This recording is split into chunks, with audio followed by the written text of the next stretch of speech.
Good evening, everybody. It is 6 o'clock. We will start our Thursday, February 13th meeting. Welcome. Can I get a roll call, please? Councilmember Jensen. Present. Councilmember Orbach. Present. Councilmember Morgan. Here. Vice Mayor Peterson. Here. And Mayor Clark. Here. Will everyone please join me in the Pledge of Allegiance?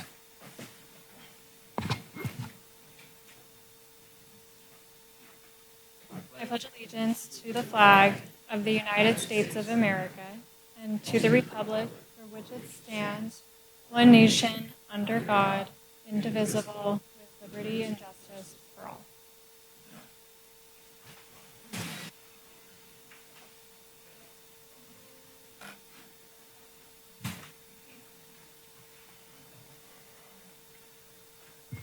Additions and deletions to the agenda.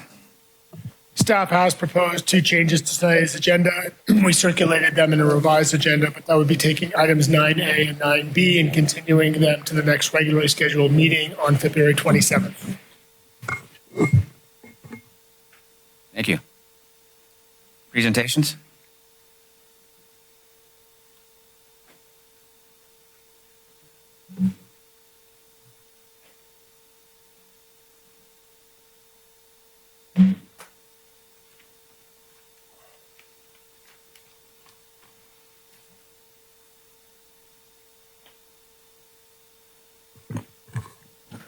Hello.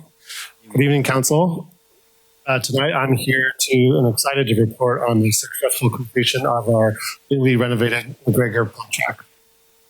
As their slide.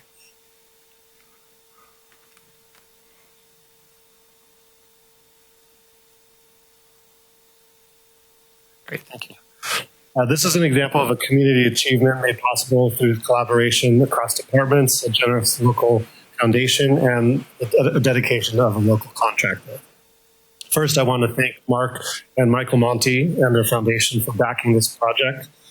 From its earliest stages as just an idea, their support of youth-focused initiatives like the pump track, the skate park, the Capitola Library, and the fireworks show is special and very appreciated. Second, I'd like to thank Alex Fowler and the Active Sports Construction for their dedication to make this passion project into a reality. 10 years ago, his company built our original pump track, and now his company is booked solid across the country, building pump tracks for municipalities throughout the country. I think this is a testament to the quality and enjoyment of his work. And finally, I want to have a big thanks to our public works team, specifically Frank, Steve, Matt, Raphael, and Mike. Their hard work and collaboration significantly reduced the project costs with handling tasks like material transport, fence building, and stormwater BMP installation. There isn't a single project or event that our city concludes without the support of this hardworking team. So thank you guys. Slide 2. There we go. As you leave Capitola on McGregor Drive, there is a 4-acre parcel of land where the skate park and pump track sit. Historically, we would just rent this land out as staging yards for construction projects. Then in 2014, we developed the skate park and the original pump track. The concrete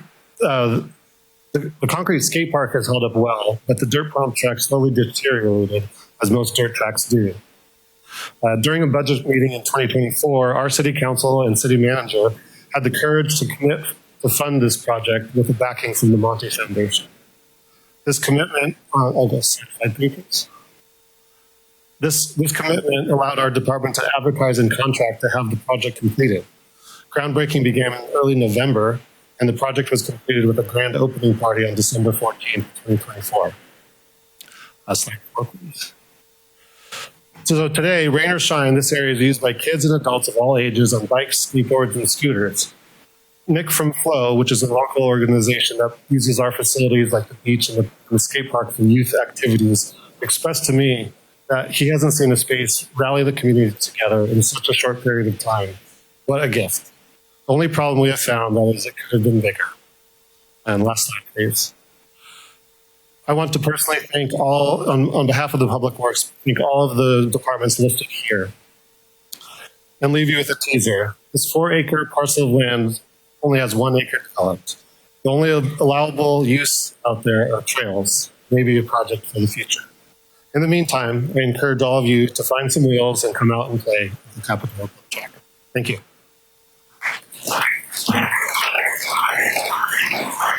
Thank you. That's very awesome. It's a great addition out there at the park. So thank you very much. I just have a question about how much did the Monty Foundation donate to that? So this is from memory, $90,000. Is that about? I think that's about right. Yeah. And so, and so if we went back, like, so the Monty Foundation from the fireworks program that they run and they provide funds to the city, was it in addition to this, or was this like a collaboration of a couple of years put together to make the $90,000?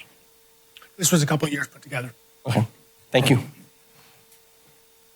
you have anybody for public comment? I know it's not necessarily on presentations, but it was a great project, putting it out there. Thank you.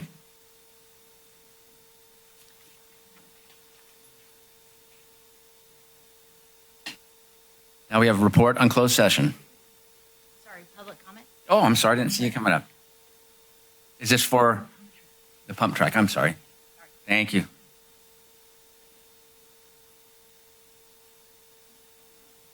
Good evening. Your closed session was had on the items on the agenda and no reportable action was taken. Thank you. Number 5, any additional materials? Good evening, Mayor and Council. Staff received numerous additional materials for tonight's agenda packet. There was one email received for item 6. For item 9A, as the city manager mentioned, staff distributed a memo continuing the item to a future meeting date. One email was also received. For item 9B, staff distributed a memo continuing the item to a future meeting date, and one email was received. For item 9C, a total of 220 emails were received after publication of the agenda packet. And for item 9D, one email was received. All agenda commentary was included in the online agenda packet. Some of the items included were not able to be printed after 5 p.m., but they are up to date in the online version.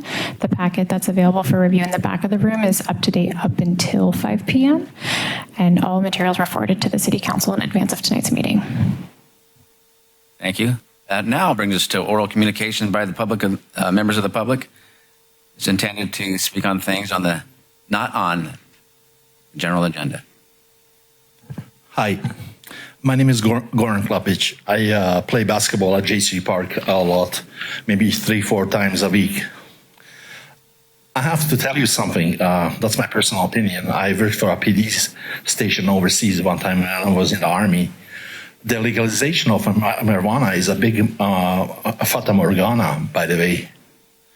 If we are teaching kids that it's okay to smoke marijuana in public places, and if there is a marijuana dispensary right on the damn 41st Avenue there displayed, then we are teaching the wrong lessons here. Thank you very much for listening. God bless you all. Thank you. Welcome. Thanks. And you can state your name if you'd like it on. Absolutely. Clark Cochran. I am a full-time Capitola resident and homeowner. I'm here to speak about Rail Trail Segment 11, not 10 with Park Avenue, and Stockton Street Bridge. And I'm going to read from my notes so I can get everything done in 3 minutes. RTC through Measure L has stated there will be no rail through Segment 11 over Soquel Creek. It has not been funded nor plans made. It is trail only. But the RTC has then stated that the trail should go through the streets of Capitola Village, which I strongly do not support. Per RTC numbers, up to 1,500 pedestrians and e-bike riders daily would speed through down Monterey, turn right, and go through the village and up onto Stockton Bridge. The vice versa on that would be trying to fight their way up Monterey. So that'll block things too. The optional trail trestle route that they have mentioned, I'll say it's proposed, but it's not funded, virtually forces us to approve their village route. If it hasn't been funded, we have to come up with a way to pay for that. Instead, we should get funding for reinforcing the trestle, remove the rails for a much less intrusive and better long-term route than going through the middle of town. This is a huge decision for the heart of our city, which is the village itself. The decision on the trail route for segment 11 needs to be reviewed and decided by the residents of Capitola, not the RTC, and frankly, not staffers who don't live in the city. Further, in addition to that, I previously heard during a city council meeting, the staff mentioned tearing down our iconic Stockton Bridge. This would be due to Soquel Creek debris. Frankly, as a California registered professional civil engineer, I'm skeptical. I want the report made public. Bridge decision opened up for public discussion about alternatives. This needs to include the agency responsible for clearing the causal debris from the creek. Frankly, my concern is the bridge replacement decision might really be made to accommodate the greatly increased trail use as dictated by the RTC Village route. We need to hear from our city council if this is true. We need to hold a citywide open public forum for our residents and village business owners to discuss and decide on these critical city items. Mail all residents and business owners a notice to attend. Bottom line on all this is the residents of Capitola must be in control of our own future. Thank you. Thank you.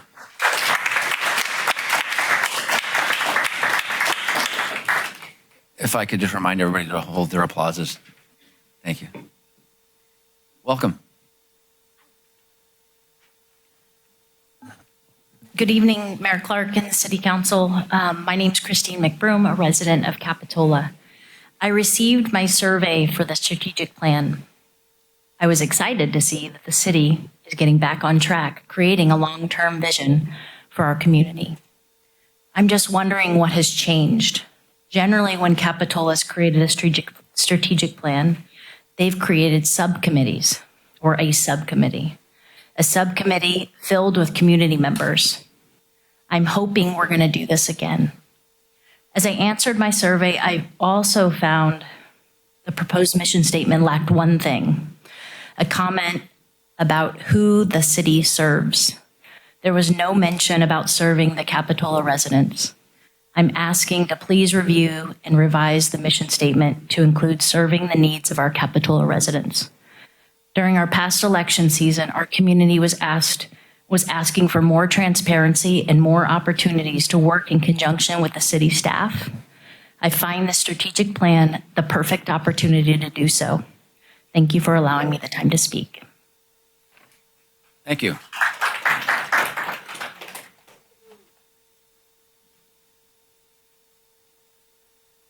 Anyone else on public comment? Seeing none, we'll go to staff comments. I believe we have one staff comment this evening.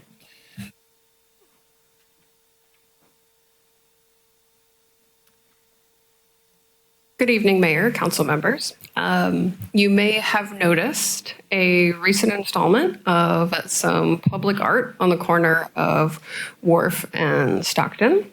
I would like to let the community know that on February 22nd, from 3 to 5 p.m., we will be holding a Begonia Festival commemorative public art dedication to officially dedicate this new installment of public art in the city. The event will begin in the community room just next door and then walk to the sculpture site for the conclusion of the event. I hope to see everybody out there. Thank you. Thank you.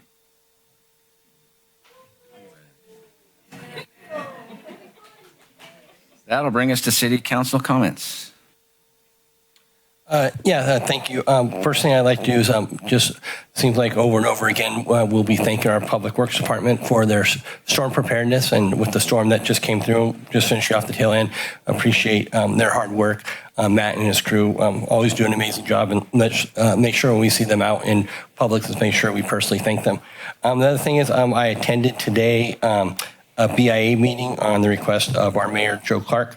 we attended the meeting. The conversation was mostly wrapped around the fire and PG&E rep. So we had the vice president, regional vice president here, and other members of PG&E, and they talked with the BIA. Also, our chief Ryan was there and talked about the challenges around the fire and where they are in the investigation. It sounds like there'll probably be a report that will be made public in about another month or two.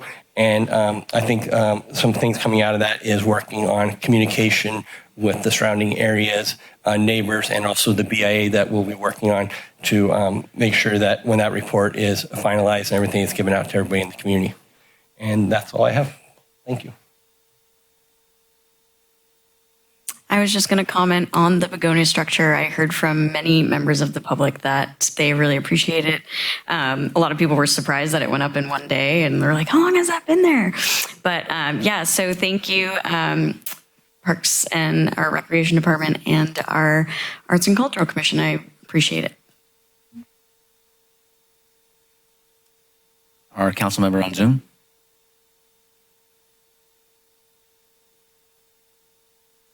No comment. Thanks. Thank you. I would just like to comment on last weekend.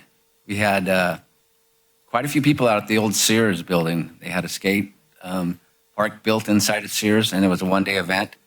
There was thousands of people there. So good things are happening in Capitola.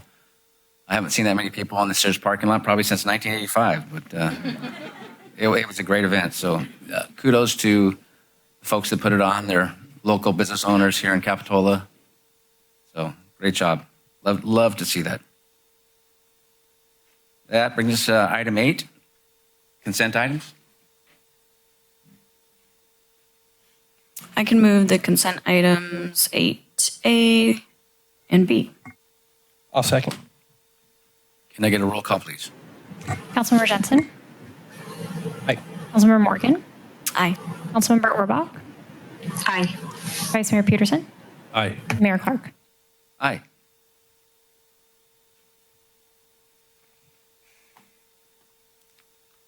Brings us to 9, general government, public hearings.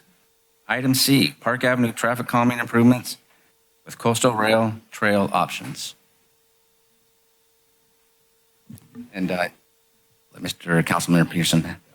I lease my residence within 500 feet of Park Avenue and thus have a presumed conflict of interest in this item. In an abundance of caution, I am going to recuse myself. Thank you. Thank you.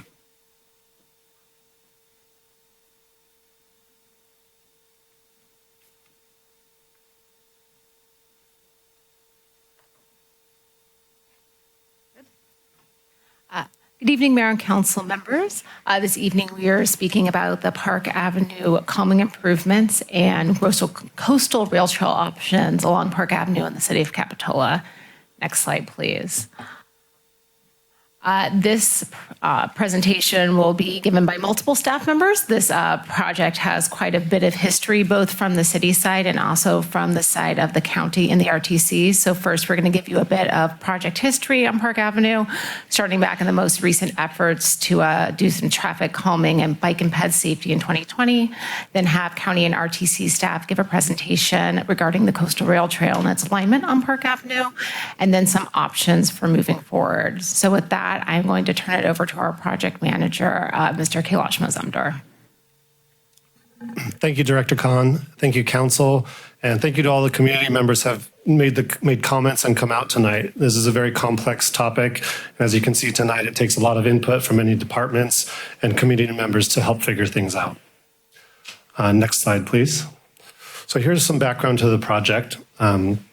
Park Avenue is classified as a principal arterial in Capitola, which is our highest ranking road below the highway. And it is also designated as the Pacific Coast Bike Route. We did an updated traffic study in 2020.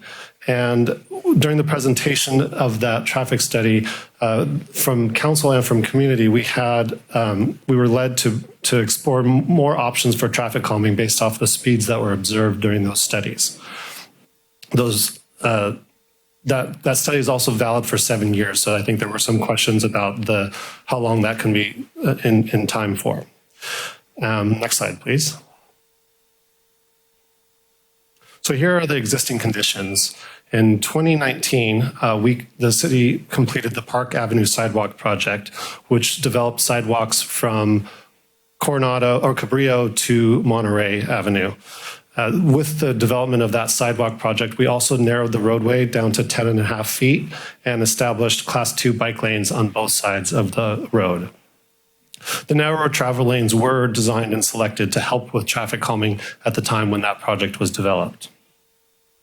Class 2 bike lane, just to make sure we're all clear on what that is that's our standard bike lane that we see throughout the city of Capitola, where you have a striped, usually 5-foot bike lane adjacent to the roadway, but at the same grade as the road. Next slide, please.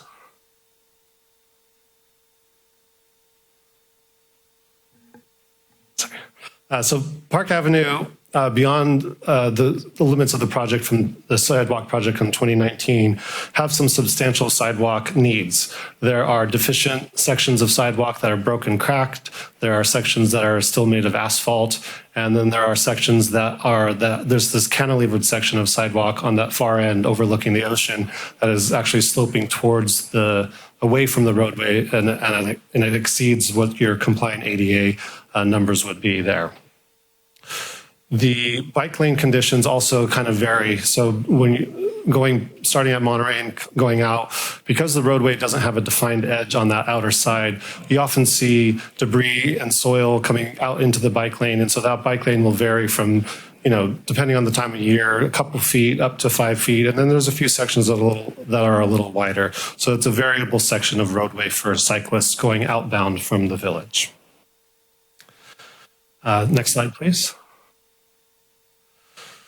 So the traffic calming measures that were considered when we took this to the community, the initial options looked at both vertical and horizontal changes to the roadway to help reduce vehicle speeds. The Public Works Department was directed to further explore options that did not require changes to the existing roadway as far as concrete and asphalt work. And so what we did there is we went forward and had survey work and public meetings to solicit input from the community to help understand what the community was looking for based off the options that we had with those constraints in mind. The community, next slide, please. So during community outreach, much of the findings are listed here. And one of the overwhelming items that we were asked to try to bring to the community was as much separation as would be possible between bicycle and pedestrian facilities in relation to vehicle facilities. And next slide, please. So with that, we developed the final draft of the plans based on all of that community input. And so listed here are the main components of what that plan was going to be that we were going to bring to council this year. It was a narrowing of the lanes down to 10.5 feet throughout the entire corridor of Park Avenue. We had done that previously up until Cabrillo, but then we would continue that same application of the narrower lanes onto Coronado and all the way to the highway. Adding buffered bike lanes whenever possible. So the road right-of-way varies in width along this section from Monterey to Coronado. And because of that, it allows some opportunity where you can have a buffered bike lane on both sides. A buffered bike lane is when you take a standard bike lane, which is a 6-inch wide white stripe, and then have depending on the space available, you can add another foot of distance and then have a hashed line. So you have a double wide bike lane. You can see this application in real life on Clare Street. That was what we did on both sides of the street on Clare Street. So that's a good example of what that looks like. And so with this project, we were going to be able to bring buffered bike lanes from approximately Cabrillo to Wesley, and then on both sides of the street. Then the road narrows. And so what we selected to do is have the buffered bike lane as much as possible on the south side of the road for outbound cyclists, where the bike lane is currently not super well defined because of the lack of that road edge on that side. The intersection improvements we selected to make were that at any time that you had an exchange with another road coming onto Park Avenue, that we would add the green markings to indicate to drivers and pedestrians and cyclists that that's the zone that the cyclist should be in, and make it clear to drivers that that would be an area to be aware of other modes of transportation that would be traveling in those areas. in addition to that, we wanted to have some enhanced pedestrian safety. We have one mid-block crossing at Cabrillo where there's a RRFB. That's one of those crossings where if you press the button, it lights up and allows the pedestrian to be a little bit more notifying vehicles that they'll be crossing the street. And in addition to that, we had speed feedback signs that we've had some success with throughout different areas in the community where it appears to help drivers understand the speed that is designated and the speed that they're traveling.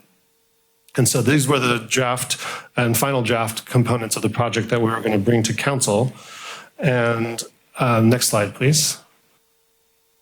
And through the coordination on two other projects, we have already been able to complete some of the elements of this project. So the far end of Park Avenue at the intersection of Kennedy, in coordination with the Pure Water SoCal project, we were able to provide some updates to that intersection, changing the crosswalks to the flip-flopping them from the two sides of the street that they were on that terminated at a point where there was no curb ramp, and also had longer crossing distances to the opposite side with a small bulb out on that southeast corner to help cars make that turn a little less sharply and give pedestrians a shorter distance to cross between the two corners, crossing what is McGregor Drive at that intersection. And then the other end of the Park Avenue corridor, we have the completion of the Park Avenue Upper Village Sidewalk project, which is in completion right now. All elements aside from striping have been completed, and this is the application to that intersection that we will see once the striping is updated. So these are the components that would have been kind of the two tail ends of the project, and have been, at this point, close to fully realized or realized at this point now. And this brings us to the next slide. Oh no, sorry, let's stay on that. Sorry. So we've installed the speed feedback signs, we've made those intersection improvements, and then in 2024, the city was notified of interest by the RTC and the county for segments 10 and 11 to bring and explore bringing the trail to the road grade. And from the Public Works perspective, our viewpoint here was that our goals to develop the traffic calming project based on the community feedback would bring further benefit that we were not able to realize and bring it in a more robust way than was possible with the budget that we had for our Park Avenue traffic calming project. And with that, I would like to hand the presentation over to Rob Tidmore.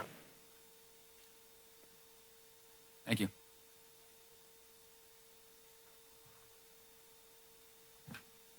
Thank you, Kailash.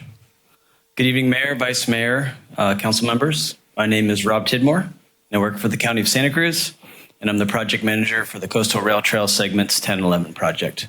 I'm here tonight with Grace Blakesley, Senior Transportation Planner with the Santa Cruz County Regional Transportation Commission.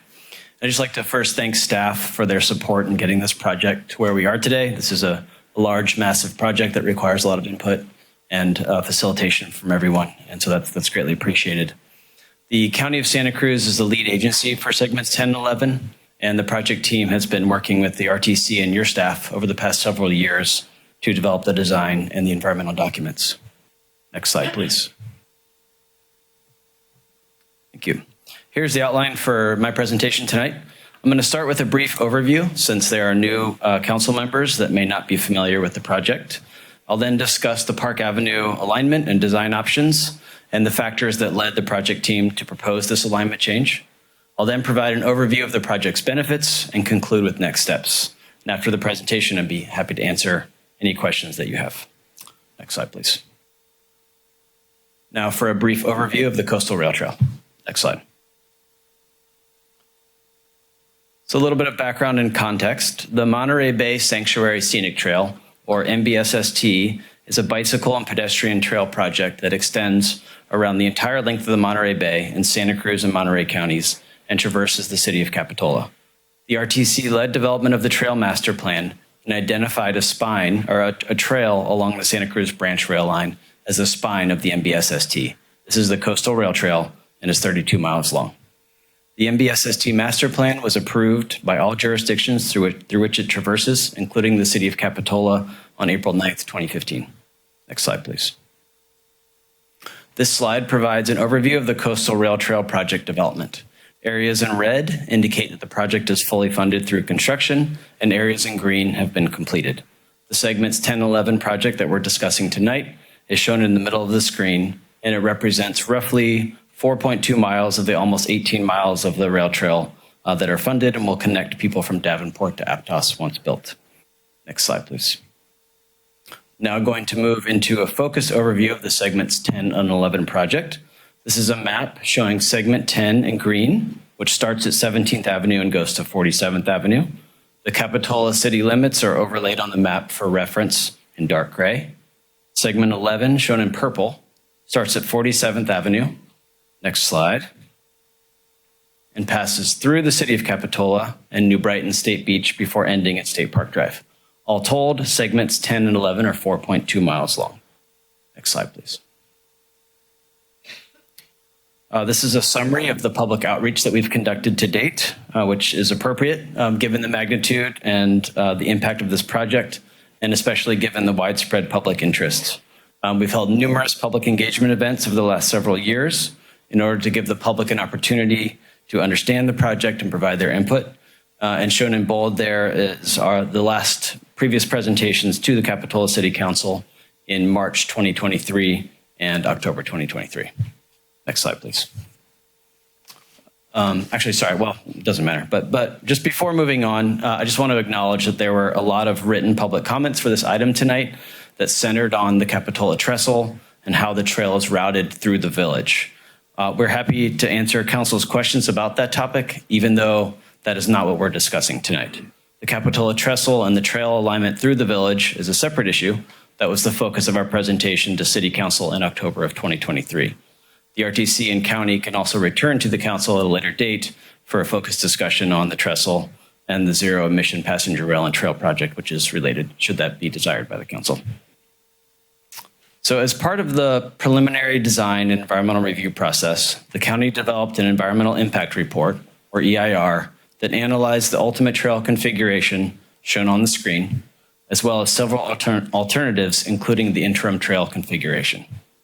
The ultimate trail configuration locates the trail next to the rail line, consistent with the MBSST master plan, and the multi-use trail is generally 12 feet wide, and as I noted before, 4.2 miles long. This is also the alignment that is included in the county's ATP grant and was approved by the Board of Supervisors last year. And the image on the top right of the screen shows how the ultimate trail configuration is proposed to be built along the coastal side of the tracks in the Park Avenue area. Next slide, please. To help illustrate the design of the ultimate trail configuration, these are two views of the 41st Avenue Railroad crossing looking east. The image on the left is existing, and the image on the right is with the ultimate trail and the relocated track. Next slide, please. Cost estimates from 2023 showed an increase in construction right-of-way expenses and indicated that the project needed approximately $27 million in additional funding, introducing a barrier and a potential risk to the project delivery. Next slide, please. This cost information was presented to the County Board of Supervisors and RTC Commissioners in March and April in 2024 as part of their consideration of the final environmental impact report. The board voted to certify the final EIR on March 26th, but did not approve the project in part over concerns about cost increases. The RTC then voted to affirm support for the ultimate trail configuration, commit to fully funding the project with state, federal, and local funding, and they accepted the county's EIR at the April 18th, 2024 meeting. With the RTC's commitment to fully fund the project, the board then voted to approve the project in the ultimate trail configuration on April 30th. And this design included placing the trail on the coastal side of the tracks in the Park Avenue area. Next slide, please. Now I'm going to move on to a more focused discussion of the Park Avenue area, starting with an overview of the considerations that led us to where we are today. Next slide, please. So the following factors have really led the project team to propose changing the trail alignment from the previously approved coastal side of the tracks to routing the trail along Park Avenue.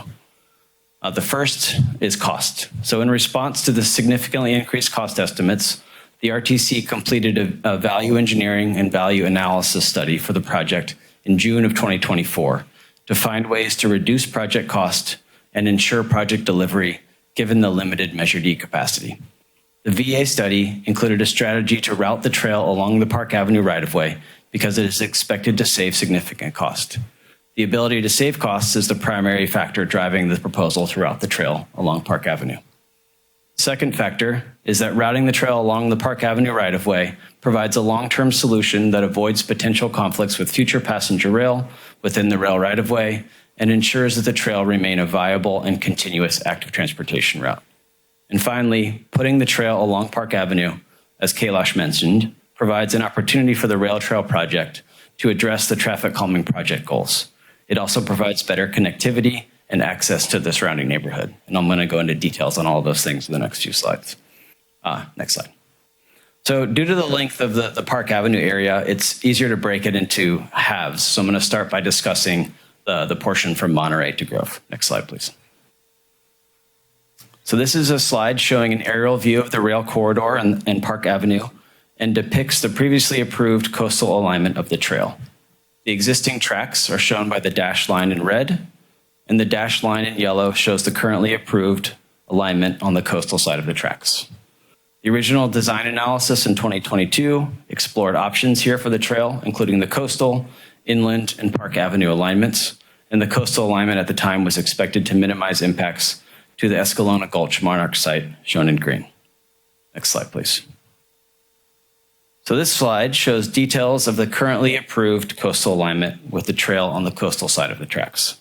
The cross sections along the bottom of the two black and white images show the large retaining walls that are needed to support the trail due to the existing steep topography, as well as a viaduct on the bottom right screen that is needed to cross Escalona Gulch. In the image on the bottom right, the trail and rail are shown in relation to the Escalona Gulch monarch habitat, shown by the green circle, and the critical windbreak trees along Park Avenue, shown by the more oblong green shape. The perspective view in the bottom left shows another view of the large dual retaining wall system that is proposed for the coastal alignment and is needed to avoid tiebacks from a single wall system that would extend under adjacent private property. The large retaining walls and viaduct in this area contributed in part to the $27 million cost increases that I mentioned previously and the suggestion by the value analysis team to move the trail onto Park Avenue. Next slide. So the RTC developed a conceptual alignment for passenger rail in 2024 as part of their zero-emission passenger rail and trail project. This slide shows the conceptual alignment from Monterey Avenue to Grove Lane. The yellow lines demonstrate the required horizontal clearances that are required for passenger rail operations and demonstrate that passenger rail would require the entire right-of-way width for this portion of the rail corridor and overlap with the proposed coastal alignment, which is shown on the bottom edge of the rail right-of-way. Therefore, shifting the trail out of the rail corridor minimizes the risk of future trail modifications or removals that could arise if future transportation projects are pursued. Next slide, please. As Kailash mentioned in much more detail, since the original coastal alignment was developed for this area, the city has been pursuing a traffic calming project along Park Avenue. Outreach conducted by the city, as Kailash mentioned, indicated that there was a strong desire from the community for a separated bicycle and pedestrian facility. Routing the rail trail along Park Avenue addresses the community's desires to have this separated facility along Park Avenue and will contribute to the overall safer Park Avenue corridor. Next slide, please.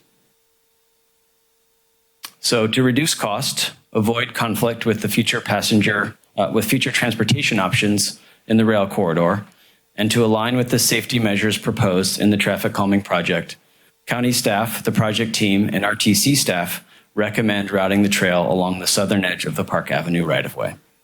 One of the benefits of the Park Avenue alignment is that it improves neighborhood connectivity to the trail. The red arrows show where new crosswalks and RRFBs, those are the flashing beacons that Kailash mentioned, are proposed. Those would provide safe access to the trail. These trail access points to and from the Cliffwood Heights neighborhood do not exist for the coastal alignment because it's on the coastal side of the tracks and separate from the neighborhood. Next slide, please. The trail along Park Avenue would be very similar to that originally proposed in the coastal alignment. It would be the same width, 12 feet, and it would be comprised of the same material, asphalt. I read a lot of comments from people that are concerned about safety, so I wanted to really emphasize that we are not simply proposing to put paint on the roadway. This will be a Class 1 multi-use trail adjacent to the roadway, not an on-street facility. It will be vertically separated from the roadway by a curb and horizontally separated by a buffer. The images on the screen show similar conditions to what is proposed along Park Avenue, showing the curb and the buffer separating trail users from traffic. The cross-section at the bottom of the screen is what is proposed for Park Avenue. A good local example of this, or the best one that I can think of, is East Cliff Drive, where there is a curb between the vehicular lane and the pathway, providing sort of that vertical separation I mentioned.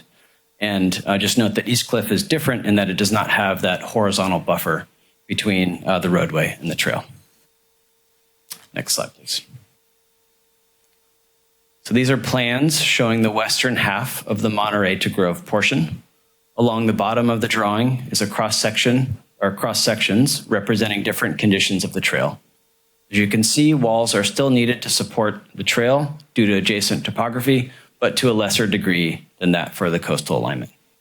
The project, as I mentioned before, would install several elements of the traffic calming project, including lane width reductions and speed feedback signs, but would add crosswalks with the RRFBs at McCormick, Washburn, and the 600 Park Avenue apartment driveway to provide safe access to the trail from the adjacent neighborhood. These new crossings were not included in the traffic calming project, but were added here to provide that additional connectivity and access to the neighborhood. And the image on the bottom right shows an example of a crosswalk with an RRFB for those who are not familiar. Next slide. Moving east, this page shows the eastern half of the Monterey to Grove portion. Again, along the bottom of the drawing are cross-sections representing different conditions of the trail. And note that the cross-section in the middle illustrates one of two sections along the trail in which the trail grade is lower than the roadway grade. And this is needed to maintain an ADA accessible longitudinal slope of the trail in areas where the road slopes steeply.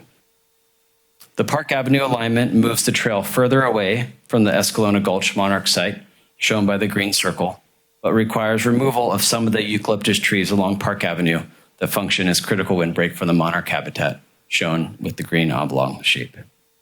To avoid impacting the monarch habitat to the maximum extent possible, the project is proposing to reconstruct the existing sidewalk, curb, and gutter along the 600 Park Avenue frontage on the north side of the road, which you can see shown by the sort of the dark line work on the north side of Park Avenue. And this would allow us to move the sidewalk approximately 4 feet inland to the edge of the city-owned right-of-way. And this allows both the road and the trail to shift inland in the area directly adjacent to the Escalona Gulch habitat and reduces the need to remove windbreak trees. It's a subtle shift, but if you look closely at the plans, you can see just west of that green shape, how the roadway center line shifts to the north slightly through that area. The potential impacts to monarch habitat that would come as a result of the Park Avenue alignment will be analyzed as part of additional environmental review for this alignment, and I'll discuss that at the end of my presentation. Next slide, please. So these images show two options for how to build the trail along Park Avenue. The views are taken from Grove Lane and looking west toward the village.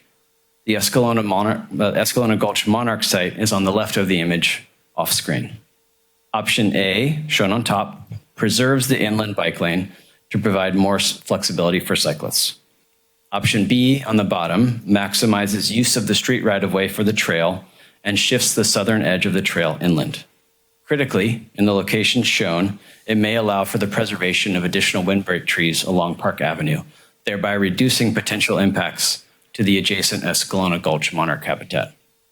Shifting the edge of the trail inland also reduces the height of retaining walls needed to support the trail. The reconstructed sidewalk, curb, and gutter along the 600 Park Avenue frontage is shown on the right side of the screen. In the middle of each image shows the additional crosswalk with RRFB at the 600 Park Avenue driveway, again, improving that connectivity to the surrounding neighborhood. Both options include elements of the traffic calming project, including narrow travel lanes and speed feedback signs. Next slide, please. So the key difference between option A and option B is the inland bike lane. As part of this design effort, we analyzed how the neighborhood accesses the existing Park Avenue bike lanes to determine the potential impacts to bike circulation from removing the inland bike lane. There are 20, for this portion of Park Avenue, there are 21 residences with direct access to the inland bike lane. Most of the neighborhood accesses Park Avenue and the bike lane from the side streets shown in red: McCormick, Washburn, Wesley, and the 600 Park Avenue driveway. This is where new crosswalks and RFBs are proposed, as I mentioned previously, giving the vast majority of neighborhood residents direct access to the trail. Therefore, there will be minimal impact from removal of the inland bike lane in this portion of the corridor, as is proposed in option B. Next slide, please. So now I'm going to move on to the eastern half of the Park Avenue area from Grove Lane to Coronado Street. Next slide, please. So this slide shows an aerial view of the rail corridor in Park Avenue, depicting the coastal alignment, shown with the dashed light yellow line, and the existing tracks, shown in red. Next slide, please. This shows details of the currently approved coastal alignment with the trail on the coastal side of the tracks. The cross sections, again, along the bottom of the plans, show the retaining walls that are needed to cut the trail into the existing embankment for much of this area. On the right, the plans show a viaduct that is needed due to the existing steep slopes above the New Brighton State Beach parking lot.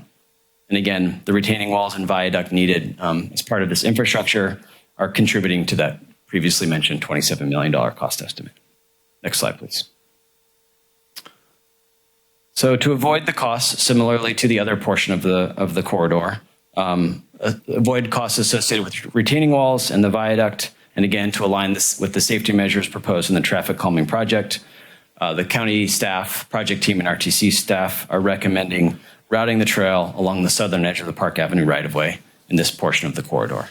An added benefit of that is that the trail along Park Avenue is further from the eroding coastal bluffs in this area. Next slide, please. So this is a plan showing the western half of the Grove to Coronado portion. Along the bottom of the drawing is a cross-section representing the condition of the trail. You can see that no walls are needed for this portion of the Park Avenue alignment because the trail is within the footprint of the existing roadway. The project, like other areas, would install elements of the traffic calming project, including lane width reductions and speed feedback signs. Next slide. And finally, this is a plan showing the eastern half of the Grove to Coronado portion. Again, the trail is within the existing roadway footprint for much of this section, avoiding the need for walls. And then after the Coronado intersection, the trail ramps down to the grade of the existing rail line, where a new formal railroad crossing is proposed and supported by CPUC staff. This would allow trail users to connect to the remainder of segment 11 on the coastal side of the tracks as it moves through New Brighton State Beach, as well as access to a proposed new stair to New Brighton State Beach that improves beach access. Along Park Avenue, the existing three-way stop intersection at Coronado would be improved with striping that allows westbound cyclists safe access to the rail trail. You can see that striping there in green on the slide. And this would be the case under either option A or B. And pedestrians would access the trail via the crosswalk shown on the left side of that intersection. Next slide, please. So these images are showing two different options for the Park Avenue alignment, the option A and B that I mentioned previously. These views are just east of Cabrillo, looking east or towards New Brighton State Beach. Option A on top, again, preserves that inland bike lane, providing more flexibility for cyclists. And option B on the bottom maximizes use of the right-of-way for the trail. And from Grove Lane to Coronado, this allows for a wider buffer between vehicles and trail users, which you can see on the images above, shown by the tan area, while still keeping the trail within the existing roadway section. Option B likely also reduces the need for retaining walls because eliminating the inland bike lane allows that trail to shift inland. And I'd just like to point out the improved views of the coast from the raised vantage point of Park Avenue, whereas compared to the original coastal alignment, views of the ocean are obstructed by the large embankment on the coast side of the tracks. Next slide, please. Again, the key difference between option A and option B is the inland bike lane, and we wanted to understand the impacts of removing the inland bike lane in this area as well. So from Grove Lane to Coronado Street, there are 0 residences that have direct access to Park Avenue and the inland bike lane in this area. Most of the neighborhood accesses Park Avenue and the bike lane from the side streets, again, shown by those red arrows. And this is where new crosswalks and RFBs are proposed, giving the majority of residents direct access to the trail. Next slide, please. So the project team, county staff, and RTC staff are recommending the council approve option B. We acknowledge that this differs from the city staff recommendation, but we think the potential benefits to the project under option B are considerable. Option B may reduce the number of critical windbreak trees that are removed along Park Avenue. This would then reduce impacts to monarch habitat and reduce risk to the project. This is largely why option B has support from staff of the California Department of Fish and Wildlife. Option B also likely reduces the amount of retaining walls, thereby reducing costs. And finally, option B allows for a wider buffer between vehicles and trail users from Grove to Coronado, and removal of the inland bike lane has minimal impacts to bicycle circulation and access. We presented both options to the RTC's Bicycle Advisory Committee on Monday, and the Bicycle Advisory Committee voted to support option B, giving additional direction to the project team to consider installing an appropriate vertical barrier between vehicles and trail users. And this is something we plan to study and look at as part of final design. Next slide, please. So I just want to take a few more minutes and talk briefly about the benefits this project will bring to Capitola residents. Next slide, please. 26,000 people live within half mile of the project, or less than a 10-minute walk away. Next slide, please. The project traverses the entire length of the city and improves coastal access and connectivity at Opal, McCormick, Washburn, and Coronado Streets. Next slide, please. Provides connections between low-income areas in the city. Sorry, next slide again. It's going to go quick. And affordable housing in other Capitola neighborhoods. Next slide. Directly connects to 10 schools, 18 parks and beaches, and commercial centers. Next slide, please. 2 community centers, 4 libraries, multiple senior facilities, and clinics. And the project was deemed so beneficial and so transformative at a state level that the California Transportation Commission awarded it a $67.6 million grant. Next slide, please. So next steps. So since the Park Avenue alignment was not included in the environmental impact report that was certified by the Board of Supervisors last year, additional environmental analysis is needed to environmentally clear the Park Avenue alignment. Should the City Council support moving forward with one of the Park Avenue alignments, we anticipate going to the Board of Supervisors on March 11th for approval of a contract amendment for the additional environmental analysis, as well as a contract amendment to begin final design and right-of-way phases of the project. We would then conduct the additional environmental analysis in the spring, including potential impacts to monarch habitat, and the additional environmental analysis is expected to be either an addendum to the EIR or a supplemental EIR. When that process is complete, we would return to City Council for acceptance of the EIR, expected to be sometime this summer. In terms of the overall project schedule, we expect to complete final schematic design this summer, 65% design at the end of the year, and final design prior to the end of 2027. Right-of-way for the project will start after the 65% design phase, shown by that green bar, and could take approximately 18 months. The project would then go out to bid in late 2027. Next slide, please. Okay, I'm pass this back to Kev. So thank you very much for your time, and I think this is going to Jessica. All right, thank you. So for those who are watching this evening who are not aware, Measure L was a citizens initiative approved by Capitola voters in 2018 and is now part of the Capitola Municipal Code, Chapter 8.72. The purpose of Measure L was to support active transportation within the rail corridor and enhance safety for pedestrians and cyclists. Key provisions of this code related to the rail trail is to preserve and utilize the corridor for active transportation uses, and that no city funds or resources would be put into trail detours onto Capitola streets and sidewalks. Consistency analysis with Measure L is outlined in the staff report for this item. Next slide, please. So the fiscal impact of this project, there are no city funds being requested from the county or the RTC to support the rail trail alignment in the Park Avenue right-of-way. The city has, however, already allocated $100,000 towards the traffic calming project, approximately $19,500 of which has been spent on design and public outreach. The estimated cost of a new active transportation recreation trail along Park Avenue is approximately $3 to $5 million. Next slide, please. So the next steps, as outlined by Mr. Tidmore, would be for the council to identify a preferred alignment of the coastal rail trail along Park Avenue, which would allow them to proceed with environmental review and return to council in the summer of 2025 for the final EIR review, and then move forward with final design and coordinating a construction timeline. Next slide, please.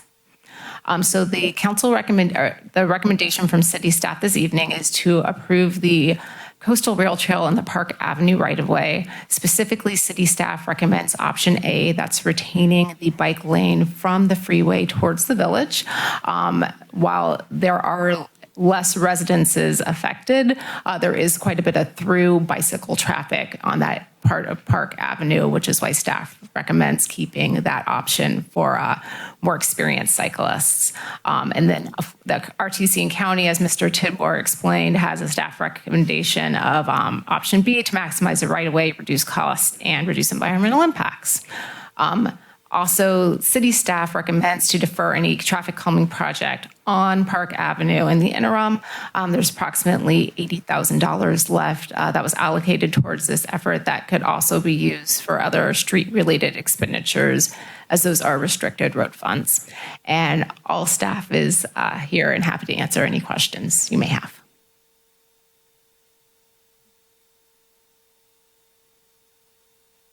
Thank you for that lengthy presentation. It was very informational. It's much appreciated. We'll put it out to council questions. And we'll start here. Sure. Thank you. I have many questions this evening. One thing, in your presentation, you made a comment that the project was brought back to the city, this realignment. When was that? For the realignment onto Park Avenue, the idea? Sorry, I'll just clarify that. So this is the first time the Park Avenue alignment is being discussed at City Council. This is a relatively new suggestion by the project team. So that has not been presented to council before. City staff. Sorry. The city staff. In 2024, I think is what you said. So the idea first came about in June of 2024, and we started looking into. So the value analysis effort was conducted by RTC's consultant team, and we were given the results of that in, I think, June of 2024. And then it took the project team, a different set of consultants, several months to analyze and understand what was being proposed as part of the value analysis. And it was after that point in time in the fall of 2024 that we began to have discussions about the Park Avenue alignment with the internal consultant team at the county and RTC level, and also with city staff. And just while we have you up here, I was going to ask Councilmember Pedersen, since he's our RTC rep, to kind of give an overview maybe from the last RTC meeting, so the public can have an update from the last RTC meeting. Could you give us a brief overview of what that was? I think I'm going to hand that over to Grace, who works for the RTC. Okay, thank you. And good evening, Grace Blakesley, Senior Transportation Planner at the RTC. I was not in attendance at the last RTC meeting, but we did not have a specific item on the Coastal Rail Trail. We will agendize this item for our March 20th meeting, but our Executive Director is here if you have specific questions about the discussion at the February RTC meeting. I guess I might get into, I've heard talk about budget analysis maybe being brought to that meeting. Is that correct? I'm sorry, which budget? That there be some budget on what the rail trail projected cost. Is that slated to be brought back on the May 20th meeting? March 20th, sorry. We were not directed at the February meeting to bring information back, but we often do bring an analysis of our Measure D revenues and implications of cost estimates for the Coastal Rail Trail projects to the RTC. Our most recent presentation to the RTC on the Coastal Rail Trail project budgets was in October, and we provided estimates related to the value engineering analysis. But that is something we can respond to any questions about. We've looked at different scenarios for funding our Coastal Rail Trail projects, and that is one of the reasons that our commission directed us to look at cost reduction strategies, because the costs exceed what were originally estimated. Yeah, I heard the understanding that there was going to be a budget update on the project that was coming out in Q1 or Q2 of this year overall. So if that is something that is a request from the City of Capitola Council, we can certainly continue to provide you on updates. It's something that we're apprised of constantly, and we can bring that as time allows. Perfect. So I just thought it was important, since everybody's here tonight and all the 230 emails, maybe if we just go over a couple bullet points and maybe just get clarification if any of those are not clear or if they're misspoken. Just about Measure L, it was passed in 2018, and I think the main goal was, and I think that Director Khan highlighted, with the safety of pedestrians and also for bikes, and that everything was going to be housed on the corridor, and that Measure L was put out to a vote. Is that correct?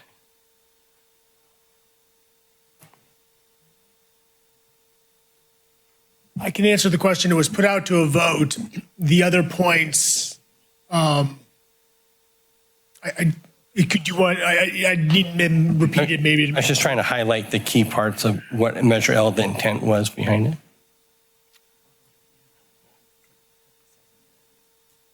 Yeah, I can read you the purpose in the ordinance. I think that's the best I could do. I'm just looking at trying to educate the community. Yeah, the city didn't put the measure on the ballot, so we don't know what the intent was of the folks who put the measure on the ballot. We can certainly read what was codified in the ballot measure, which is the purpose section in the city's muni code.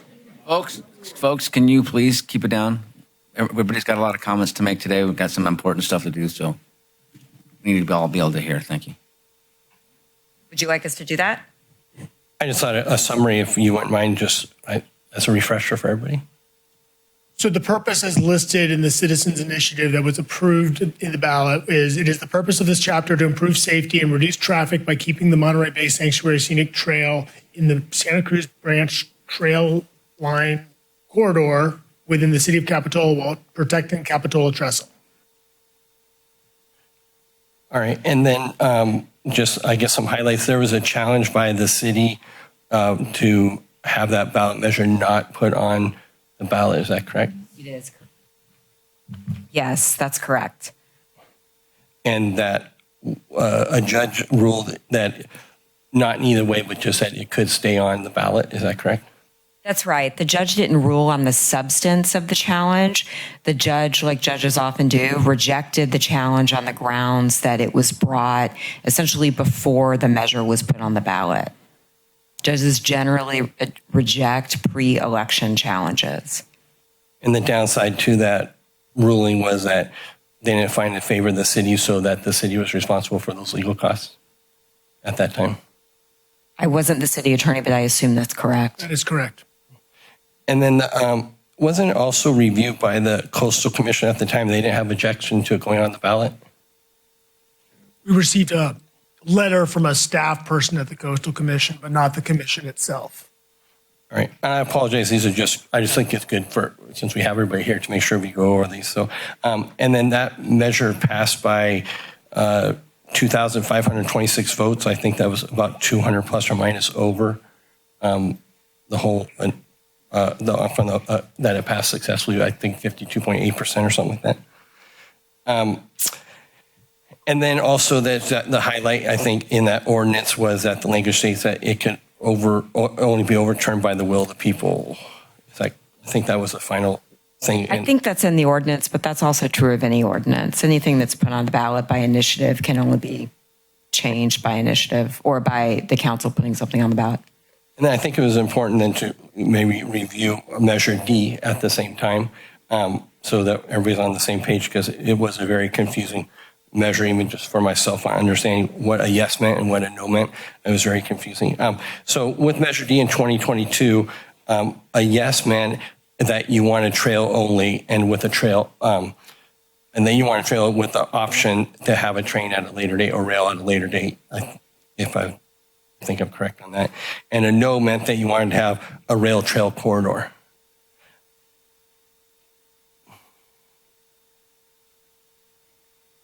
I think that's open to interpretation. We've heard many interpretations of what Measure D from 2022 did and didn't mean. So I'm also not here to interpret what the results meant. But what it did do, it was change language in the general plan to remove reference to using the corridor for future rail passenger purposes. Okay, thank you for that. I appreciate that clarification. And Measure D was, I think, probably clarified as a project. Let's see. So with the Measure D votes, so Measure D failed, and so that was a Measure D votes, which meant that it was referred to as ultimate rail. And I think the no votes on that were 2,044 no votes. And so the rail and trail corridor, I think, was spoken by the community overall by Santa Cruz County. I guess the number I highlighted was just the 2,044. That was the votes of Capitola. I think that was just from a background part. I wanted to make sure that I understood those things properly. With the proposed new park pathway being on city property, there will be some new sidewalk. There will have to be sidewalk adjustments. I understand where there's some existing sidewalks right now. That is correct. We have deficient sidewalks along parts of Park Avenue for ADA purposes, and also that the substructure is failing. Those will be replaced. All right, and then in the illustration that we had, I didn't see any illustration on how the park, if the new proposed alignment of the trail, how does that interact at Monterey specifically? I didn't see that highlighted. And pulling up the presentation again. Try and give you this slide number. It is should be slide 22, unless that starts from staff's. Okay, so we'll have to fast forward. Keep going. Oh, is it? Keep going.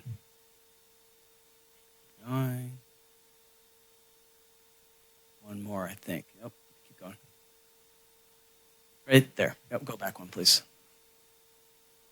So I'll just note right now that this is all in preliminary design phase. So we're moving very quickly right now to try to get some resolution on where to or how the Park Avenue alignment may work before we get into more detailed design. But you can see there on the left side of the screen, there's a proposed larger sort of paved area that provides better ADA accessibility to the two crosswalks that come in at the corner. And that's because of the angle that Monterey intersects Park Avenue with, as opposed to a 90-degree angle. The crosswalk comes in at a slight angle there and makes for a greater distance between the two curb ramps that serve ADA access to the crosswalk. So you can sort of see that larger plaza area there that's proposed as part of the project. So it ends at those crosswalk areas, and then a cyclist or a pedestrian would make a decision on which crosswalk they want to go to continue on their path of travel. Correct. Yes. A couple of questions just as we look at this, and I know tonight we're just talking about the Park Avenue thing, but you referred to, I think it's like the ZERP report that's working on, and you said we could talk a little bit about that, just looking at overall. When I've looked at that, it seems like it has a lot of effect on Capitola as a whole. And I was looking through on the streets that it looks like it was affecting was 38th Avenue, Bromer, Jade Street, Cliff to the Village, Capitola Avenue, Monterey, and Park Avenue. Those would look like those would be the city streets that would have some impact. I think just the ZERF grant was just on the 38th, Bromer, and Jade Street, and maybe the part of Cliff. Is that correct? Are you referring to the RTC's zero emission passenger rail and trail? Yeah, project? I think it was acronym was like. Yeah, this is ZEPRT, I think it's what called. Yeah. So I'm going to let Grace answer that question. Yeah. Thank you for the question. RTC is actively involved in developing a concept report for zero emission passenger rail and trail. We have different ways of calling it Zeppert, Zerpert, what depended on it was, so we have a lot of fun with that. But it does, the plan is for passenger rail to extend 22 miles from the city of Santa Cruz down to Pajaro, just south of the Pajaro River in city of Watsonville. So it does extend the length of the city of Capitola. I didn't completely understand what question you had about that particular project, but it does extend all of those areas and those crossings that you mentioned. Well, there's an illustration that's been presented to the community that shows the diversion of the trail because of those areas. And so that was on, I saw it, it was on 38th, Bromer, Jade. I mean, really, when I kind of was doing some math, it looked like pretty much all of Capitola would be affected by that or this relocation. And the only real part of the rail trail in the corridor was about, I'm guessing about 500 or maybe 600 yards on cliff. Is that accurate? That is not what the project team for the Coastal Rail Trail is pursuing. What I think you're referring to is we did look at alternative alignments for the trail when we are looking at the concept report. To try to keep it as simple as possible, when we're looking at the passenger rail project in the area that you're discussing, 38th to 47th, in order to accommodate the clearance for passenger rail within that right-of-way and the trail right now, we would not be able to fit both of the passenger rail as envisioned in the Coastal Rail Trail without additional right-of-way costs or alternative routes. So we asked the community how we should proceed currently with our trail project and passenger rail. And for that section, we are planning to continue to construct the trail, the Coastal Rail Trail within the rail right-of-way. So it would not be diverted in that area.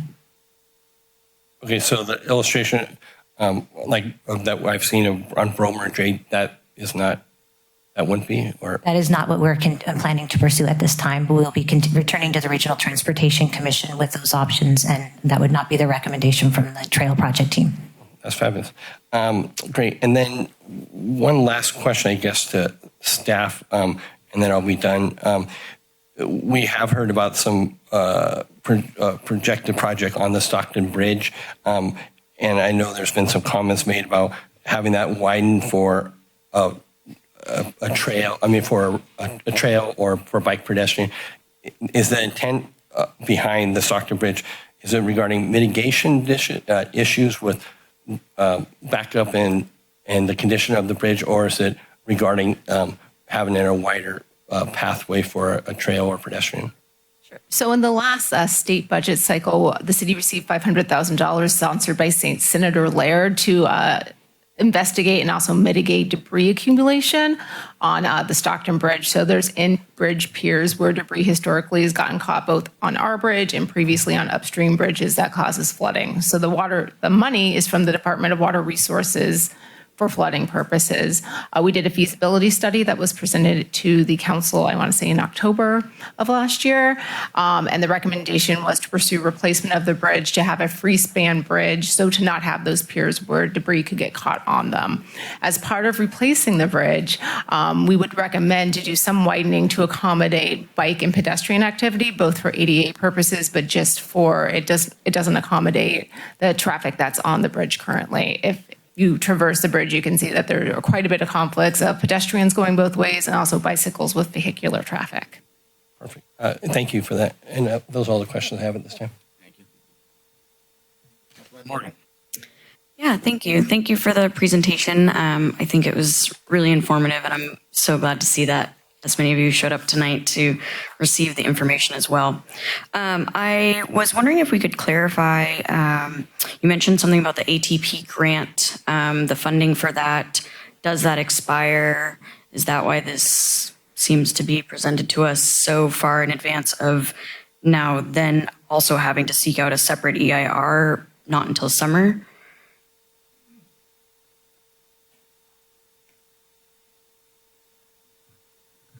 The short answer to your question is yes, there are deadlines associated with the grant. And it does seem like it's a long time away, but for a project of this size and magnitude and complexity, it takes a long time to do anything. And so it takes a long time to get through the environmental review process. And the schedule that I showed at my very last slide is basically working backwards from a deadline that we have in the grant to allocate for construction funding of June 30th, 2027.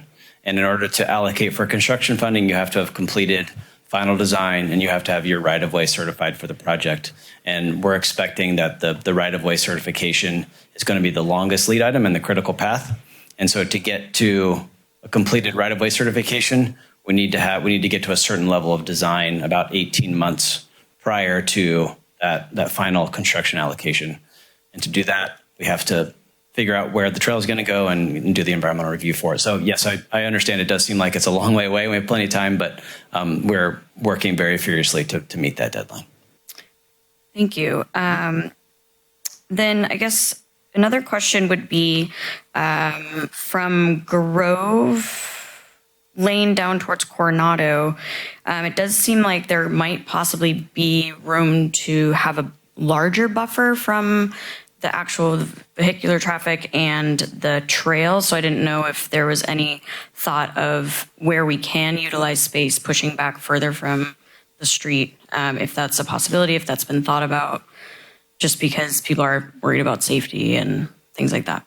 Sure. Yeah. So in option A, so our main goal for that portion of the trail is to keep the edge of the trail within the existing confines of basically the sidewalk where it abuts the coastal side of the roadway, because from that point on, as you know, I'm sure there's a steep slope down to the rail line there. And so to avoid the project having to pay for the expense of putting in retaining walls, we're trying to keep the southern edge of the trail within that existing footprint. So under option A, I believe we're utilizing almost that entire space to maintain the inland bike lane. Under option B, we're within a foot or two of that existing sidewalk edge. So there may be a little bit of room to expand that buffer beyond the wider buffer that option B includes, but that we're being conservative at this early stage of design and not suggesting that. But as we get into final design, there may be some opportunities under option B to expand that buffer, particularly on the sort of western half of that segment, because as you get closer to Coronado, that slope gets closer and closer to the roadway. Right. Okay. And then also regarding safety, is the curb just like your standard sidewalk curb, or are we talking taller? No, it's a 6-inch standard curb that you would find along a roadway. Okay. I think those are all my questions for now. Thank you. Thank you. Councilmember Orbach. Thank you. Thank you to all the staff who presented. That was a great presentation. Can staff reiterate how you came up with these two options and why we're looking at this design change right now?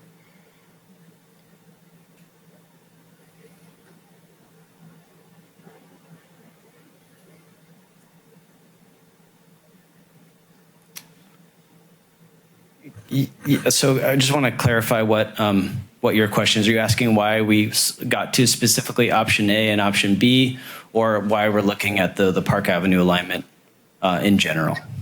Both questions. Okay. Well, starting with the bigger question, why are we looking at Park Avenue alignment in general? The reason for that is there's approximately a $27 or $28 million cost overruns on the project. And so as part of the RTC's direction that it gave in April of 2024, we're looking at all ways to save costs on the project. That's ranged from discussions with Roaring Camp to have them conduct the track relocation required for the project, to changing retaining wall types, and all the way to what are our alignment options along Park Avenue, trying to find ways to bring the cost down so that we can deliver this project on budget.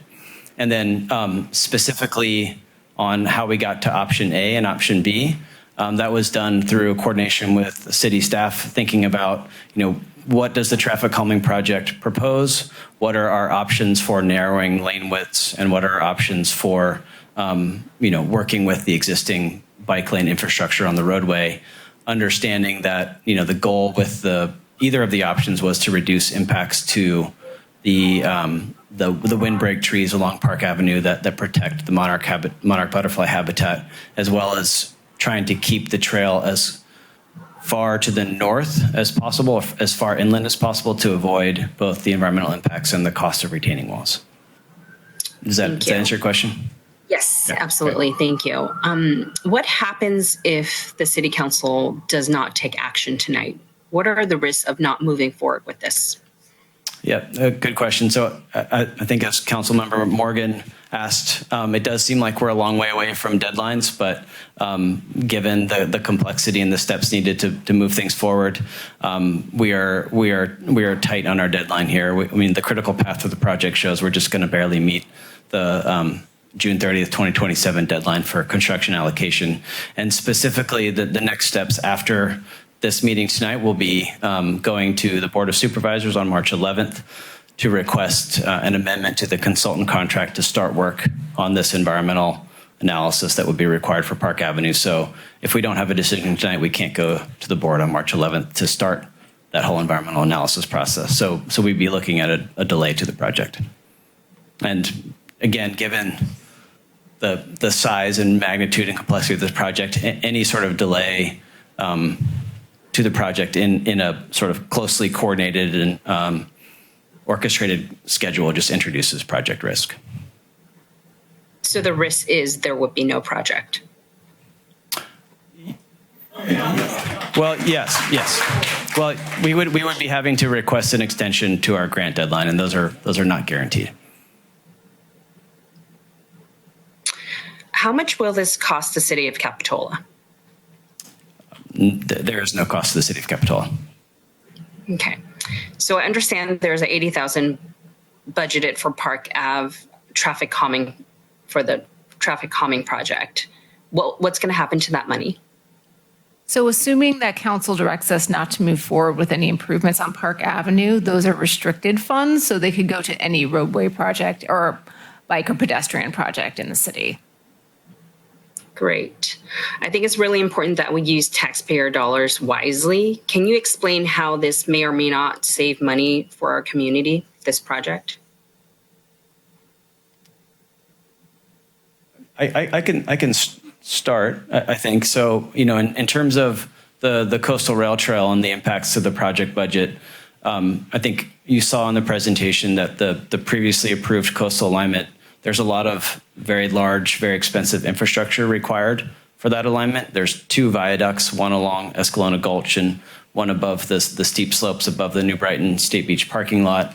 Both of those are some of the more expensive elements of the entire project. And so eliminating both the large retaining wall system and those 2 viaducts from the coastal alignment and shifting to the Park Avenue alignment is going to save taxpayer dollars for the construction of the rail trail. And then I think I don't want to speak for city staff, but I think part of the reason why they are supporting the Park Avenue alignment is that it does save the city some costs from not having to implement the traffic calming measures. Great. And this question is for many of our Trail Now supporters. Will this project bring us a trail sooner than if it was adjacent to the rail tracks?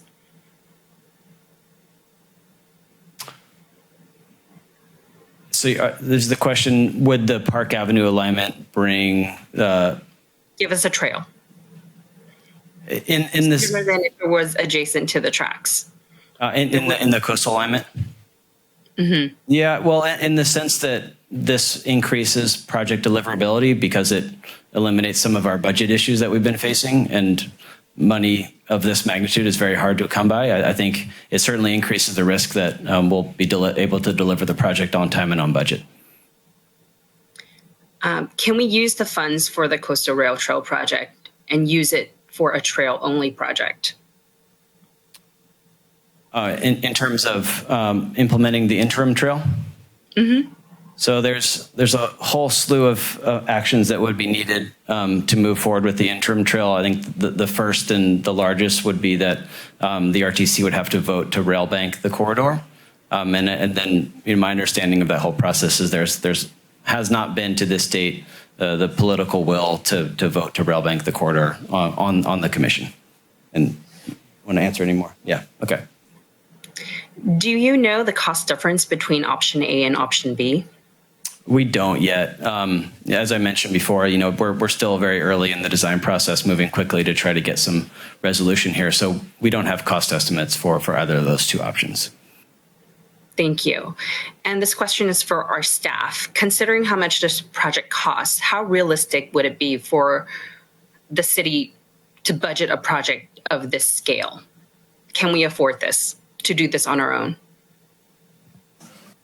Well, that's a difficult question to answer. I think the reality is that when we've implemented projects at this scale historically, and I would reference the Capitola Branch Library, the wharf renovation, the community center project, which is going to construction now, those projects have all entailed either a special tax that the voters approved, or alternatively large chunks of federal funding. So I think the simple answer that I would give is without a special tax or a large chunk of state or federal funding, it's not very feasible to imagine that the city of Capitola could save up to do a project like this. Does that answer the question?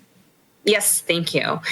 And does this project support our goals and policies as outlined in our city's general plan, bicycle plan, climate action plan, and regional transportation plan?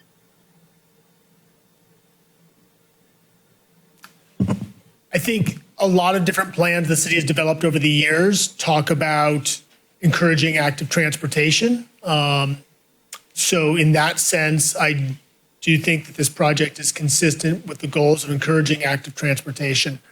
I don't have off the top of my head all of the policies and goals in each one of those different plans memorized, but I think generally speaking, we have identified supporting bike and ped traffic as a goal, and this would be building a bike and ped trail.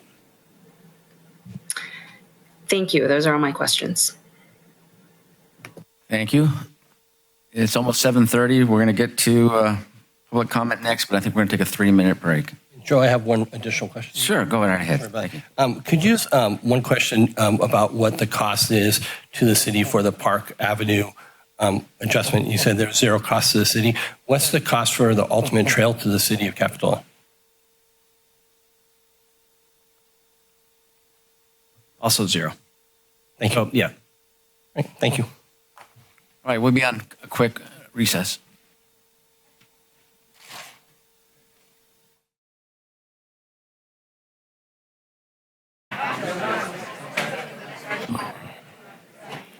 Thank you, everybody. Come back to order.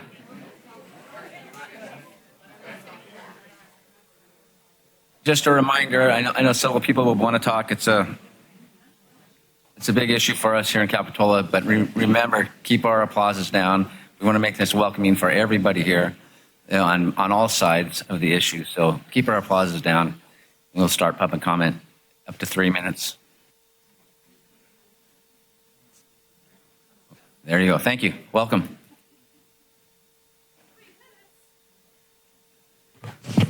Good evening, Mayor and Council. My name is Tori Del Favreau, and I live here in Capitola since 1980. Please give working families a chance to understand what is happening with the rail trail in Capitola. This item alone had option A and B, trees being cut down, monarch butterflies, hyperlinks to other meetings and drawings, reports from the county staff that we didn't have access to before this meeting, and a pending approval from the PUC and more.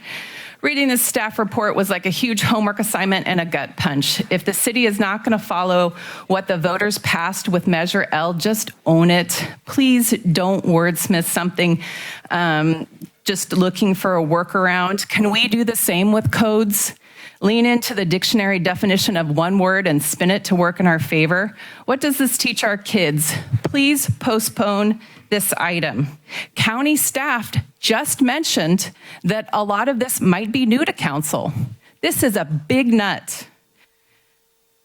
This was always billed as a rail trail, but that is not going to be the case for Capitola. It is a rail with an occasionally closed trail, maybe, depending on what map we have access to as a community member, depending on what map we can find on the county's website. We need information. We need a community meeting. Please hold a community meeting. We want to learn. We want to understand. It's not our fault that this is rushed. It is not our fault that this is rushed. We basically had 48 hours to turn around this content. I had a PTA meeting Tuesday night, a soccer game Wednesday night. I'm staying up late. I'm working full time, trying to do right in the city of Capitola. And this is not a working parent's pace. This is not a community member pace. So please hold a community meeting, record it. That's accessible government. Have something on the website that punches down the process. Community news. Treat it like the ADA. Treat it like other things on the website. I know how to live with coyotes, but I don't know anything about the rail trail on the Capitola website. What's the rush? Help us learn, help us understand. Please, please, please postpone this item and have a community meeting. We are desperate for information and knowledge. And it's so hard to keep this pace and find the information. Again, who's got the right map? Thank you. Thank you for the few that were listening to me, but please, please hold our applause. Thank you. Welcome. Thank you, council members. My name is Jim Weller. I live on 46th Avenue near Claire's. And I'm here to congratulate the city staff for their collaboration with county staff and RTC staff to have developed an excellent plan which will solve a number of different engineering and fiscal problems and will improve Park Avenue safety-wise and pedestrian-wise in many ways. 30 years ago, I lived on Cabrillo Street with my two little girls, and very often we would walk to the village and to the beach along Park Avenue and then coming back along the south side of Park Avenue. And I remember that at that time, it was very dangerous to cross Park Avenue, especially holding hands with two little girls. There were no sidewalks to speak of. There was no traffic control. It was difficult. It's better now. Improvements have been installed. There are flashing lights at Cabrillo. There's a crosswalk at Cabrillo. This proposal, as I see it, is a win-win-win. It's a win for public safety. It's a win for public access for the neighborhood. It's a win for the city of Capitola because the city's desired street improvements and transit improvements will be built at no cost to the city of Capitola. And it's a win for the Regional Transportation Commission because this Park Avenue plan would reduce the total cost of the rail trail project in this section compared to building it within the railroad corridor by many millions. So all of this is good. I'm pleased with it, and I hope that it'll move forward without delay. Thank you. Thank you. Welcome. Good evening, Karen Hanna. So I'm a cyclist, and I am 100% for the interim trail. However, and I also am 100% in favor of postponing this decision until after the next report comes to the RTC, which will give us a little more of an idea of whether or not this, fantasy train is ever going to happen. But if the council does move forward, I would like to urge you to approve the staff suggestion of option A, because two-way bicycle traffic on a 12-foot trail with people, dogs, strollers, it's chaos. And that doesn't happen on East Cliff because the bicycles are going one way and then there's the bike lane on the street for the people going in the other direction. Even that is still a little bit challenging, but so option A is better. As far as the crossings on Park Avenue, the crosswalks with the lighted crosswalks, I'm a little bit worried about the one at 600 Park Avenue because that's at the bottom of the hill, which is where people start speeding.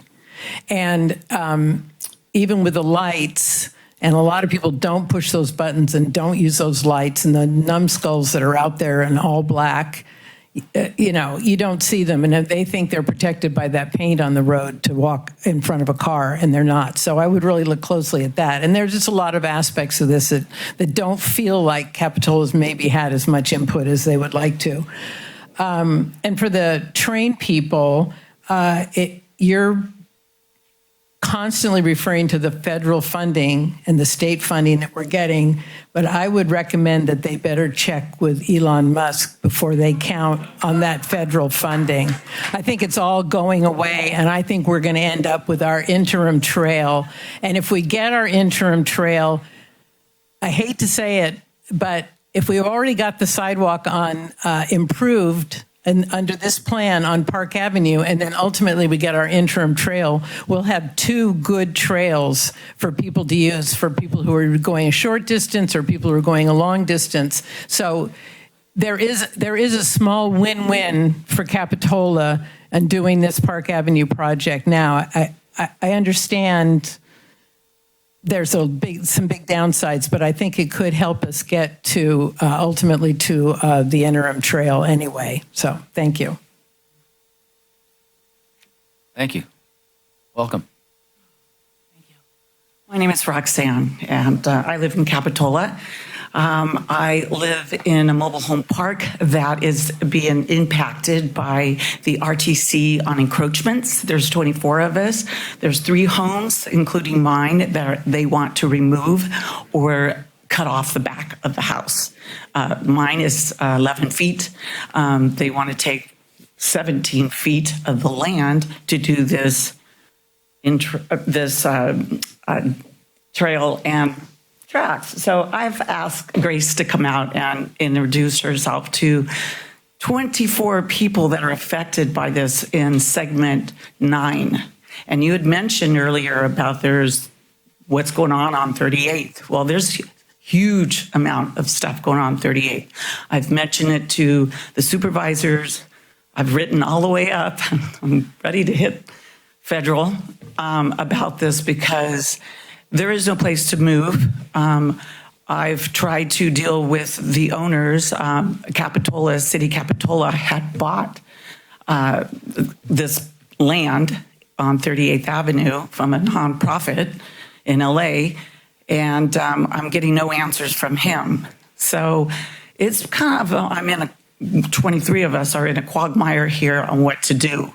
This is serious lives. There are families, there's children that are going to be affected by these homes that they want to be removed. And I asked Grace, I don't know if you remember, when I invited her out there, what happens if we can't, spend $30,000 because I can't move up because of the fire measurements. She said I would be arrested for trespassing. And I was shocked. So it was for me to hear that along with other people that were standing there. It's like, I can't afford to move. Where am I going to move? And I've lived here my whole life. I lived where I am now for 20 years. And to get a letter in the mailbox saying by June of 2025, we're going to tear down this. And if you do not move it, we will tear it down and bill you. I was shocked. And I'm just asking you to look at this segment 9 before June and see if we can take this off to Bromer, which is already zoned for pedestrians, take it off to Capitola. People can get in and out towards the mall. It's so much better win-win situation for everyone. Thank you. Thank you. Welcome. Hello, Mr. Mayor, council members, city staff. My name is Debbie Hale, and I'm a 25-year resident of Capitola. I'm the former executive director of the Transportation Agency for Monterey County, and I've been a transportation planner for over 30 years. I'm very supportive of the staff recommendation for a safe and separated path through Capitola. I'm pleased to see that the proposed design expands upon the city's traffic calming project in a manner that's both safe and cost-effective. One of the best parts of living here in Capitola is that it's small enough to walk and bike to get around town. But it's important to have safe routes. And, I want to start by applauding the city for the work you've done so far. to make it safer to walk around town. And as an aside, I still support the improvements on Bay Avenue, and I look forward to that next discussion.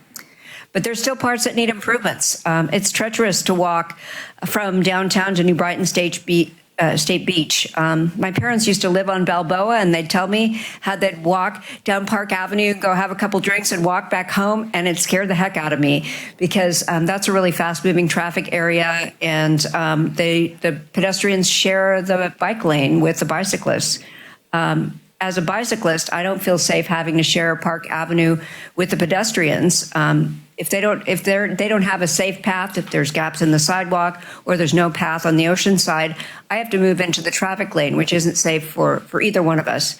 So I really support the notion of having this separated path because it'll make the whole corridor operate a lot better. As Ms. Hanna noted, for safety purposes, I prefer option A alignment so that there will be fewer conflicts between the fast-moving cyclists coming into town. And I also hope, and I couldn't tell whether the current proposal calls for narrowing the traffic lanes because that'll slow down traffic. There's a lot of speeding in that corridor. In conclusion, I just want to remind folks this isn't about whether we're going to have rail or not. It's about whether they're going to have a path in our near future. 2030 doesn't seem soon enough to me for opening day, but let's keep it moving forward. If you want to keep the unsafe current condition, then the best way to do so is to oppose this project and to delay it and hope that maybe we'll get something else. But instead, we have an excellent proposal for a separated path. And amazingly, it's funded. It's fully funded by the state. So as a prior speaker noted, it's a win-win. In my professional and personal opinion, I encourage you to vote to support option A for the pathway, which is a vote for a safer Park Avenue and a safer and more walkable Capitola. Thank you. Thank you. Welcome. Hi, thank you. My name is this too loud? Deb Molina. And I'm always just dumbfounded when people are surprised that it's not wide enough, that the rail bed isn't wide enough, as many of us have been saying for years, that it's a cost overrun. Oh my gosh, what a surprise. And so I guess I just want to say that seeing what you proposed tonight on Park Ave, it wasn't horrible.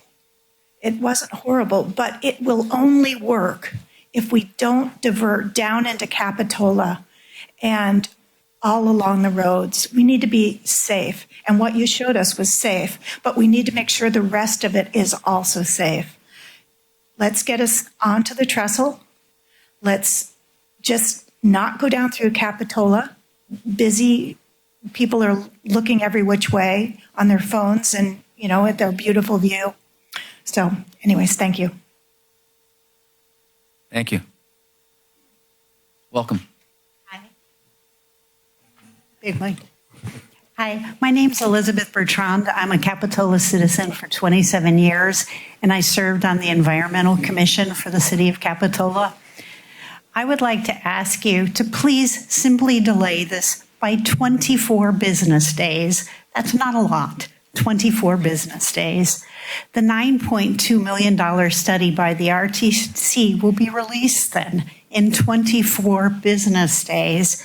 And then you, the leaders who I trust to do things for me as a citizen, can do your true fiscal responsibility. The county didn't spend $9.5 million to do a study to have you make a decision before you see that information. That is fiscally irresponsible. I'm just asking you to please be my fiscal responsible leaders. I would so appreciate that. That's my number one issue as a citizen with all government, that you actually really take in consideration fiscal responsibility. Would you ever make a decision for your own home and ignore a $9.5 million set of work? I don't think you would. My second point is to let you know, I'm one of those people who walked to hundreds of houses for Measure L and talked with hundreds of Capitola citizens.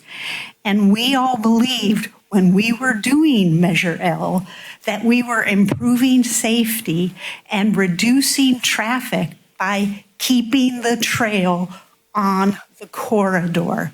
That's what all of your citizens who voted by a 52.8% margin believed. We are feeling that we're being not served well by the city, that you are not doing your due diligence related to this issue. And I want to ask you to truly respect your citizens and Measure L. My final point is that the city of Santa Cruz got a real dedicated trail. Why we, the citizens of Capitola, are being forced or baited to make do with an unsafe option that causes even greater unsafe traffic congestions in the village. And I worked for AMBAG for 14 years. I understand traffic. Don't let Santa Cruz interests push you around, please. Do what's best for Capitola. Wait until you get the information. Involve your citizens. Thank you. Thank you. Welcome. Good evening. My name is James Duzak, and I'm a longtime Capitola resident. And I'm also a nurse practitioner with over 25 years specializing in adolescent medicine, emergency medicine, and student health. Leaving this segment of the rail alone and not recommending a realignment aligns with the voter preferences of Measure L and Measure D. The ultimate trail configuration is designed without violating Capitola's municipal code and without rail banking. The RTC cost problem also should not be Capitola's problem. So I don't understand the motivation to create this conflict, which I also believe is a violation of Measure L. But what I do understand is how potentially dangerous the proposed realignment out of the corridor and onto Park Avenue is. In my personal experience, I've seen a dramatic increase in the number of young adult injuries, often very serious, involving collisions between motor vehicles and e-bikes and other forms of transportation that these kids use along increasingly busy corridors, such as Park Avenue, regardless of bike lanes, access crossings, and other supposedly safe mitigating measures. I'd like to point out that New Brighton Middle School is only a few hundred yards from Park Avenue. And all anybody has to do is go over to New Brighton School at 3:30 and see how crazy kids drive their e-bikes without regards to bike lanes and any other such measures that are supposed to be helpful. So please avoid creating a significant public safety problem and reject acting further on this item. This is a proposed solution without an underlying problem. Thank you. Thank you. Welcome.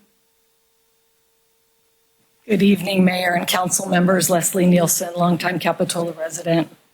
Please don't confuse this agenda item as a train or no train issue. There are people here tonight that have been divided for years on that issue. The section of the corridor being reviewed tonight already satisfies all of those constituents' preferences, both sides.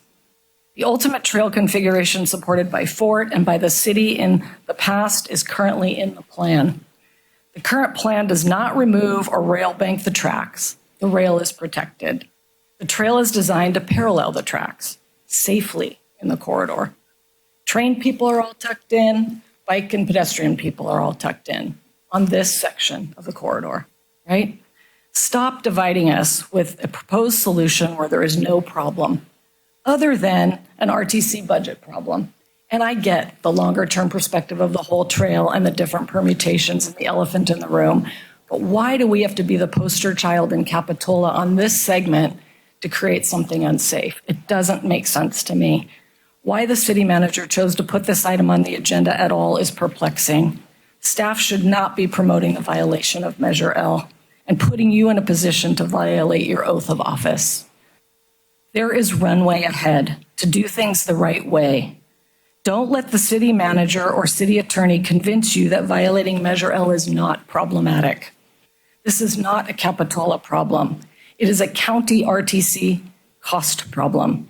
While having a good relationship with the county is important, it is not more important than the relationship you have with the community that elected you and voted for Measure L. This proposal also comes at a great cost, public safety. I hope that means something to you. On the fiscal side, the city already paid sizable legal fees, $70,000, I believe, in a failed lawsuit in 2018 to keep Measure L off the ballot. Let's not force a lawsuit and cost the city more money defending what the citizens voted for. Regarding the $80,000 that we could save, I'd ask more questions about that.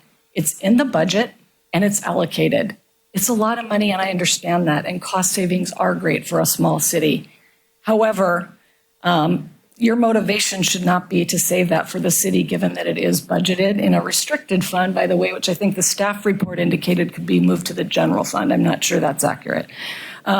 So don't be motivated by this budget to bail out the RTC budget overrun, break the law, and risk human life. What is that worth? Please give that some thought and reject this recommendation. Thank you. Welcome.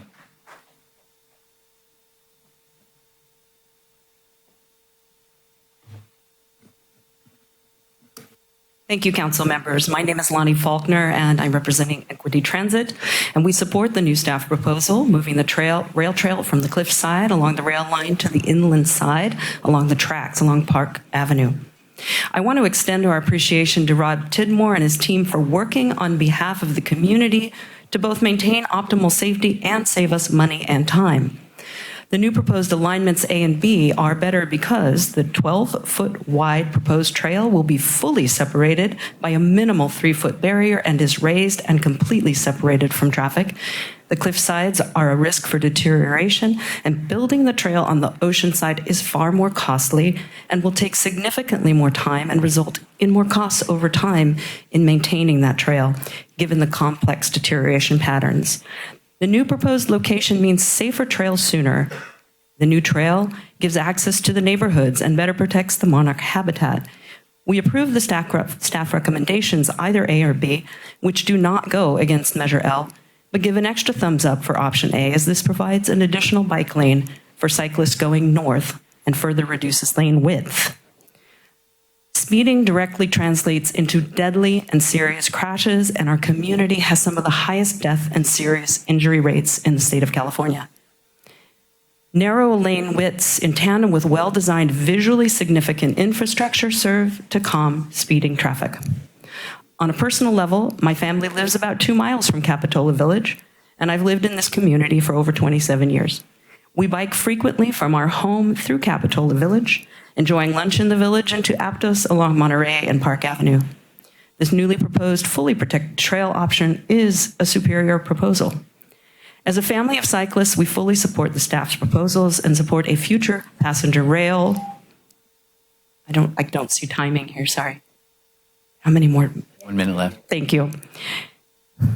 As a family of cyclists, we fully support the staff's proposal and support a future passenger rail for a community which will connect us to the state rail network, Monterey, San Jose, and San Francisco by rail. And Monterey is fully committed to building rail as our hub with Pajaro Valley as our connector. Interim rail requires rail banking, which the STB is not likely to approve, and we will lose the money we now have to build a trail if we continue to entertain this interim option not supported by the majority of voters. As a youth mountain biking coach, I see safety on our streets through the lens of our young kids who are wobbling to school on their bikes, through the lens of a person in a wheelchair, and through the lens of a blind person who uses a cane to cross the streets and access walkways.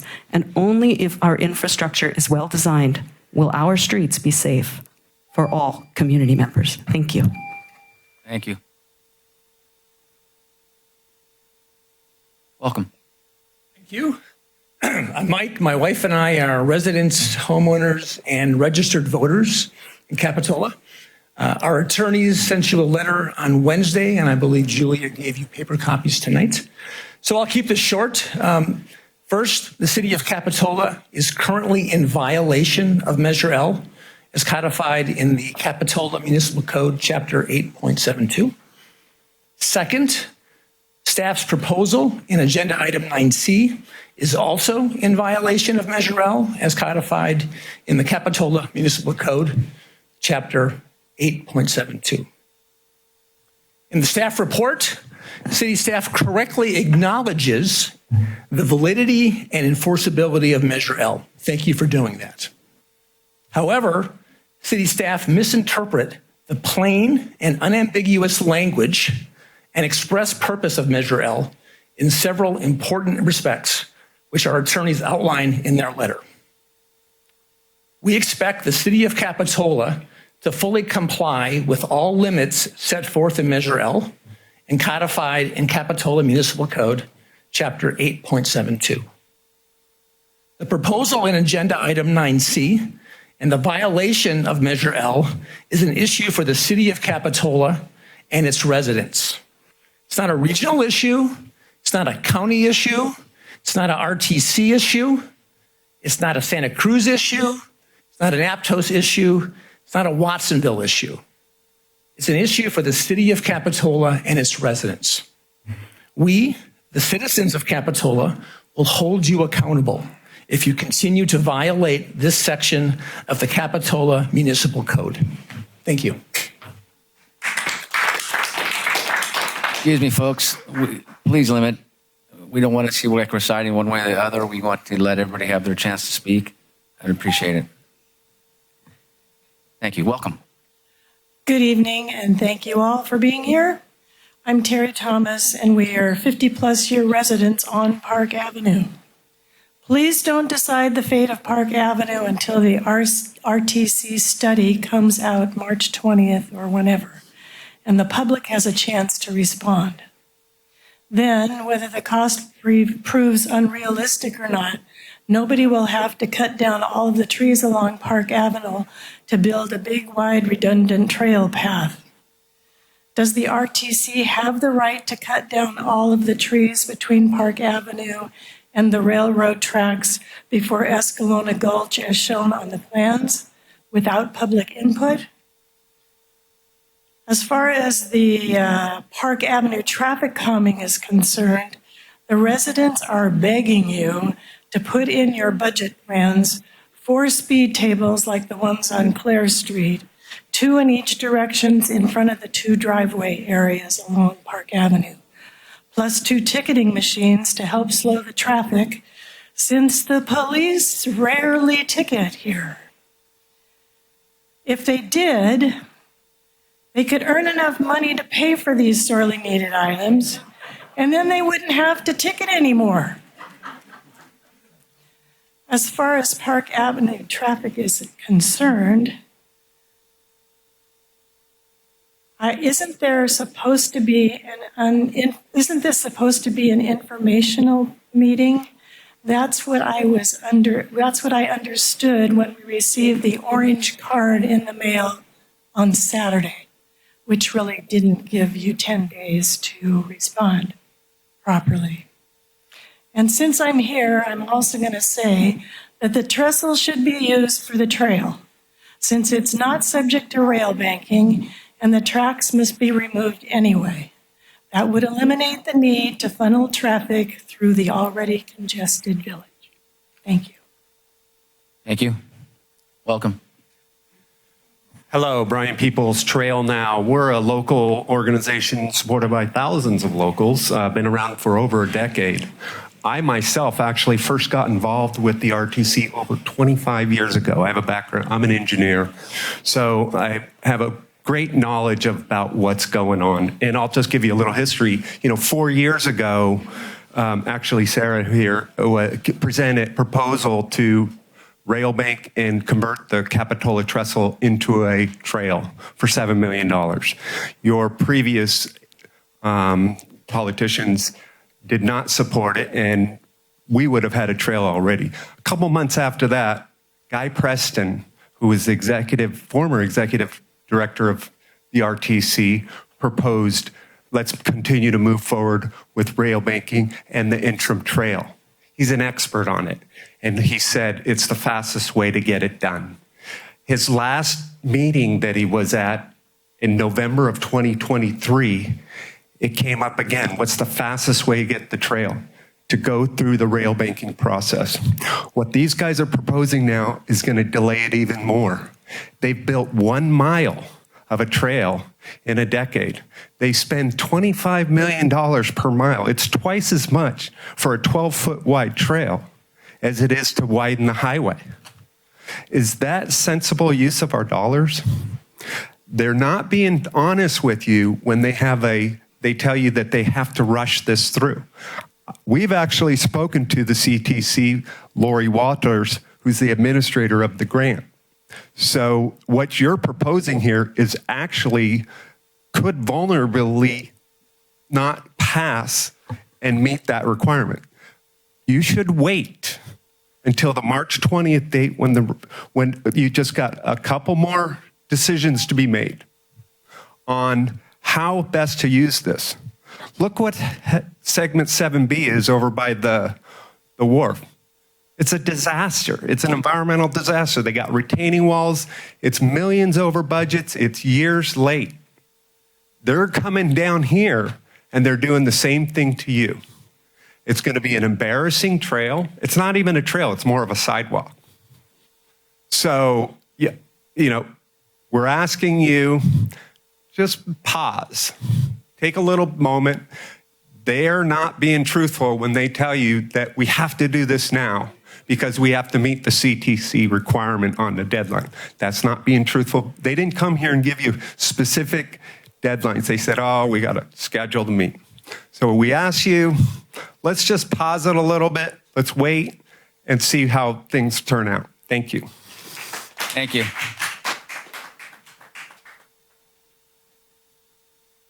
Welcome. Keith Cahalan, in terms of full disclosure, I'm a 35-year resident, and I'm 100 feet from Park Avenue and 100 feet from New Brighton. I want to make the comment. I want to commend the RTC on their excellent civic engineering design. But the main point I want to bring up, and for everybody's consideration, is the fact that they have to do an environmental impact report. Where's their reality impact report? Because you're going to turn Park Avenue into a stop-and-go traffic with the numerous number of pedestrian crossings that you guys are looking at putting on there. And yes, there is a problem with speeding on Park Avenue. I totally agree with every citizen that's here because I see it every day. But this proposal is going to be 180 degrees. You're going to flip it around to the other way. Okay. Number two, as the people that know me know, the bottom line is I'm always looking down the road. And the problem I have is, in the aspect of no cost, where's the enforcement for this rail trail or for this trail? Because I've seen no consideration for, and you're starting to address it, how are you going to handle e-bikes on here, okay? How are you going to handle the homeless coming along here? How are you going to handle the enforcement? You guys are going to have to put video on it. And I sincerely wish that everyone involved in government would stop saying there's no cost to this project. Because if this goes through, there will be a cost to the city of Capitola. You'll have to have video along that trail to enforce and see what's going on. I just visited the Elk Grove Real-Time Information Center on Tuesday, and they have an outstanding enforcement system up there. And it's going to come to every county in the state of California, but the city's going to have to bear some of the cost. Okay? So don't just look at where you are today. Please, whether it's the $9.5 million report that's coming out, look down the road and what's the impact on Capitola. Thank you. Thank you. Welcome. Good evening, Mayor and council members. My name is Susan Westman, and I've lived in Capitola a long, long time. And I'm not here to debate about whether option A is better, option B is better. I'm simply here to ask you as a council to take a little bit of time. This is a major project for Capitola. It's a big change. As Terry Thomas said, notices were mailed on February 6th. and people got them on Saturday. City Hall was closed on Monday. There really has not been enough time for the community to have thoughtful discussions with the council and our staff about whether or not this is a good idea or a bad idea. And to be honest, I don't know if it's a good idea or a bad idea right now because I don't know enough. So I really would like to see you just take a breather and figure out how to work with your community so we all better understand what's going on, what's the reasoning for this, why are we doing this. And I'm sorry, I can't believe that, a month's delay or, a few weeks delay is going to cause this whole project to end up when you're talking about building it several years from now. Thank you. Thank you. Welcome.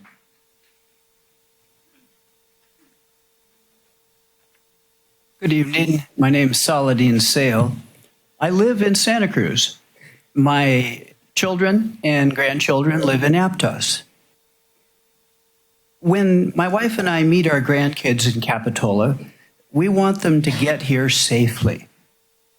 I support a wide and safe bike path next to Park Avenue. This means option A or B, built sooner and at lower cost than any alternative. Please don't be distracted by those who seek to expand tonight's issue into a referendum on every possible aspect of the multi-generational rail and trail legacy project. Please support moving forward with option A or B per your staff recommendations. Thank you. Thank you. Welcome. Good evening, City Council. My name's Nels Westman, and I've been a Capitola resident even longer than Susan. I will keep this pretty short. Is it just me listening to this and hearing the chutzpah of the RTC come to the city of Capitola and say, we've got a great idea. If we can put the trail back up onto Park Avenue, and ideally realign Park Avenue, then that will help us save $28 million. When the $9 million report gets to the RTC on March 20th, $28 million is going to be like chicken feed. And I think what blows my mind is about 2 years ago, the RTC told Capitola, you can't use the trestle, even temporarily. We're just going to divert the trail through Capitola.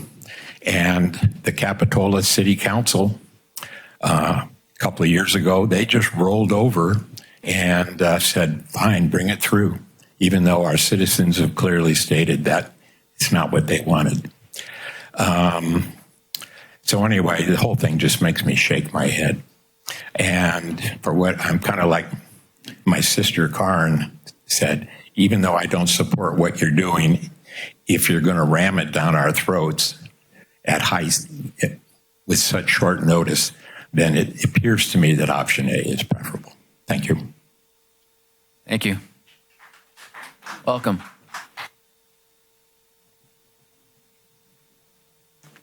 Good evening, City Council. I'm Connie Belch.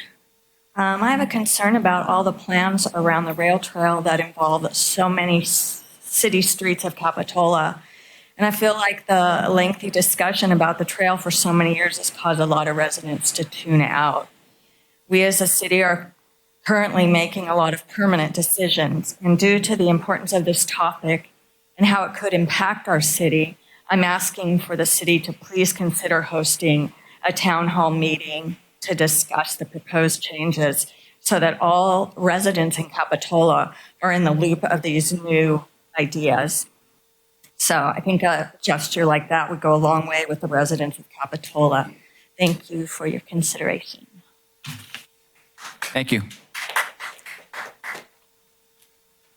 The fact that my wife got up here and spoke to you should tell you how serious this is. She doesn't do that stuff, but what a night. It's been interesting to hear some of the discussions. I never thought I'd see a day when the county is coming to our city council telling them the staff recommendation should be. But I could save you a lot of money, Rob, if it's money and time you're worried about. Just put the path on the trail like you said we were going to do on the rail trail, like you said we were going to do in the beginning. The issue before you tonight is simple. Don't let the city attorney, city manager, or city staff complicate it for you with misinformation about the coastal rail trail, what a detour is, denying it's a trail at all, even though it's a staff report calling it a trail realignment. There is no major D. There is only a project known as the RTC Coastal Rail Trail, which the county stated would reside on the RTC property. To say that voters on Major D trump Major L is completely false. It's apples and oranges. Major D was failed, and it was a ballot measure about a project. While Major L was passed and codified into law, as mentioned tonight, thank you by the staff, and you took an old note to uphold. You know, it's interesting. It sounds to me like they violated it already. They've been working for months with the county using staff time towards this realignment. Simply put, Capitola residents chose the safety for our children and others by telling you to keep the rail trail on the RTC corridor. But there's good news. Major L and Major Municipal Code 8.72 and the Coastal Rail Trail can live harmoniously. The answer is to vote against the Park Avenue Trail realignment and have the RTC keep the Coastal Trail on the RTC corridor, just like they said they were going to do in the beginning. You know, I noticed a little circle of the butterflies at Monarch Park. Someone should tell the butterflies, because they like to go in your windbreak eucalyptus trees as well that you're planning on cutting down. You run it through the corridor, we don't have to worry about cutting down all of our eucalyptus trees. Also, don't forget that in October 2023, our community development director recommended to support the ultimate trail on behalf of our city. I don't know if the city staff has forgot that or not, but the city actually recommended keeping it on the trail like it's supposed to be. Now we're asking you to do your part. Park Avenue already has a sidewalks, already has a bike path. We don't need this new fancy one, because someday, hopefully, we'll get one in the RTC corridor where it belongs. And until that trail comes through, we're not going to have the thousands of bicyclists that they expect. Your vote tonight is not about the county's problems with Coastal Rail Trail, their money, the funding, and whether it's going to get taken away from them. It's about upholding the laws of Capitola. You received many comments on this topic, many based on the Fort Alert, which I thought was pretty nice. You put that in the comments so we could see what Fort was telling everybody to say. A lot of people from outside of Capitola. Put aside their politics, support the Capitola residents you serve, and vote no. Thank you. Thank you. Welcome. Howdy. My name's Tim Dowling. I'm at Castle Estates as well as Roxanne's neighbor. And it just strikes me as odd that we're discussing something from a different county agency, the RTC, when these two parks in Section 10, Blue and Gold and Castle, were originated in 65 and 1970, that the county planning department approves the placement of every single unit that's there. And now, 50 years later, a different county agency is coming in and saying, no, it's encroachment, when that's what they were told to put to begin with. So not only does Roxanne face losing her home, I do as well. It's probably valued at $400,000. I received the same threatening letter telling me that they're going to cut it up in pieces, throw it in the garbage basically, and charge me $40,000.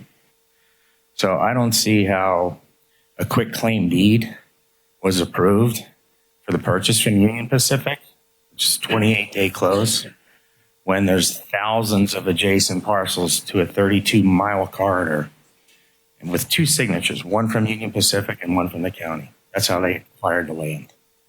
So it doesn't seem fair that we should rush now, being that they rushed in the beginning, because it doesn't make sense for the same entity to be trying to punish people in a very rent-controlled area, which the county is Capitola approved a long time ago for Castle, and that we're stressed about this, obviously. A good solution to me would be to divert the trail in that most narrow Section 10 to Brommer, where there's already established trail and save tens of millions of dollars in development, and then offer for sale or lease. Sale would be better for the county or the RTC, to each landowner, Millennium and Blue and Gold, to purchase the encroached land, leave the fences where they are, and let the train, whenever it comes, to run where it ran for 150 years. Thank you. Thank you.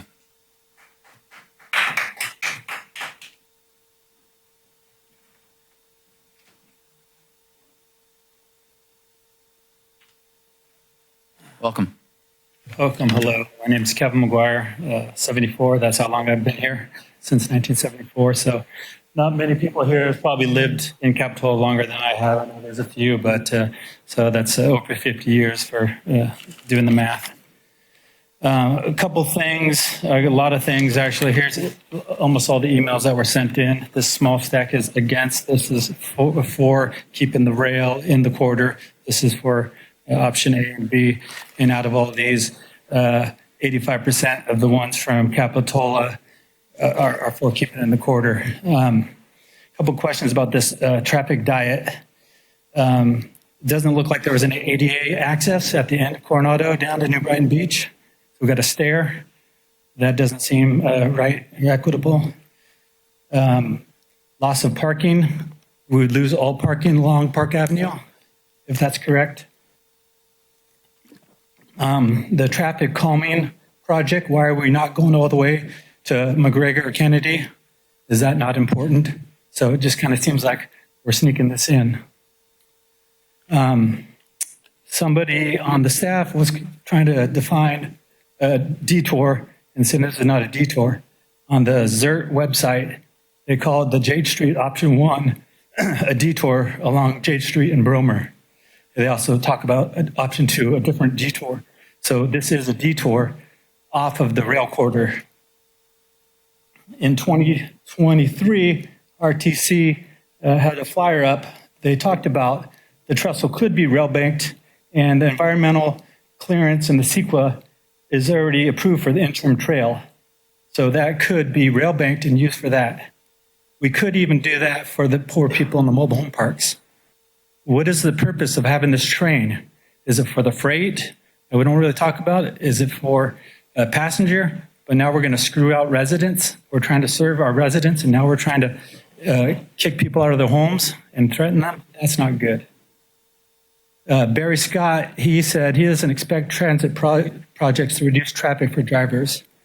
He also said, meaning that traffic reduction is not why communities invest in transit. So there's a whole underlining agenda here.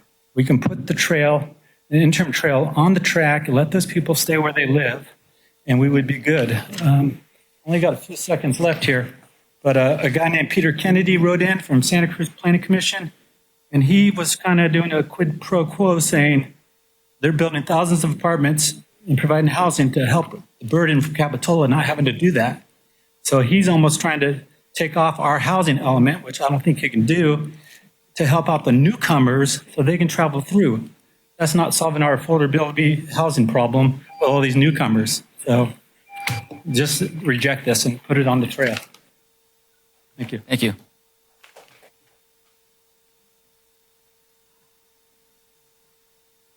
Welcome.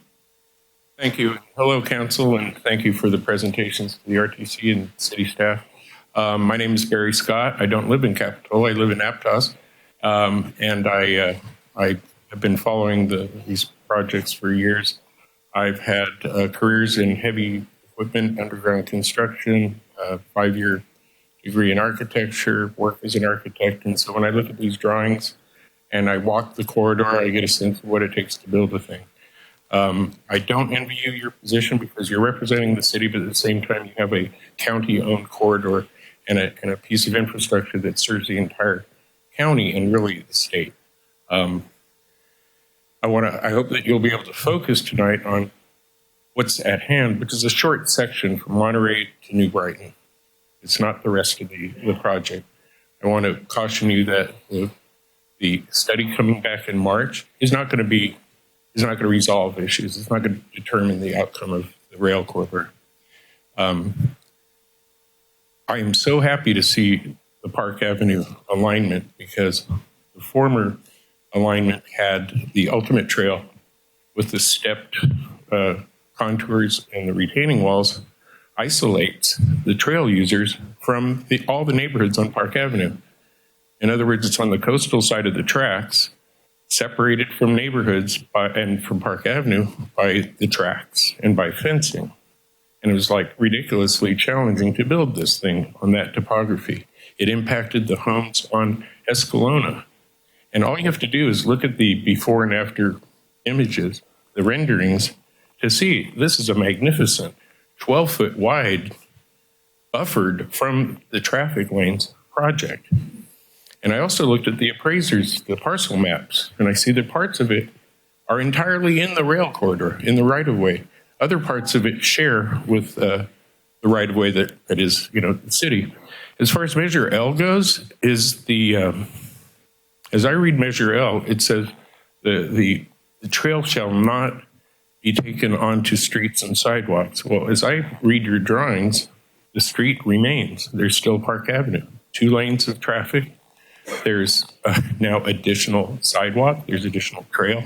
It's a beautiful thing, and I think for the benefit of the entire community, including Capitolans, and maybe most of all Capitolans, please approve, accept the staff recommendation, and I think either option A or B are great. I like option A because it has that additional bike lane.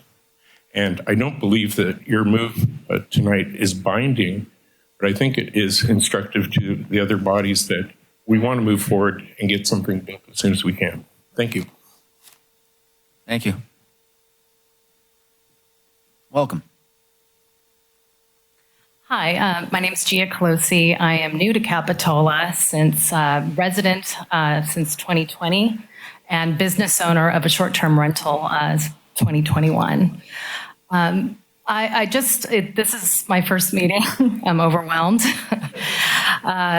I don't envy you, and I know what it's like to be in these administrative positions from my background. I just want to say that if we are going to move forward, that I think option A sounds great because of I wouldn't want bikes on the trail that people are walking their dogs on. And then I'm just thinking about my guests that come to Capitola yearly. I love this city. I love what we offer our guests all year round. I do think it's a beautiful Park Avenue is beautiful. And if we can get more tax dollars to benefit bringing more and more people to come to our town, then I think that's lovely. So that's all I have to say. Thank you. Thank you. Welcome. Thank you. My name is Chris Amson. I've been a Capitola resident for 15 years. And I'd just like to comment that routing the rail trail along Park Avenue and then through Capitola Village and up Cliff Drive is not a rail trail at all. This is the county and the RTC deceiving voters into believing that we were getting a trail along the coastal corridor. Once this was approved and the cost soared past their projections, as many of us warned, the county and the RTC are now asking Capitola residents to route this rail trail through the middle of our town for a cost-saving measure for them. Voters passed Measure L to prevent exactly this. If the county and RTC cannot deliver the rail trail that they promised the voters would get, this should go back to the voters. Revisit all of this. The city of Capitola should not be forced to detour this trail, this bike path through the middle of our town due to the incompetence and mismanagement of the county and the RTC. I would urge you to please pause on making a decision on any of these options, okay? On a side note, I'd like to point out, I'm noticing a lot of out-of-town special interests injecting themselves into this conversation, which should be a city of Capitola decision, not out-of-town special interests. Thank you. Thank you.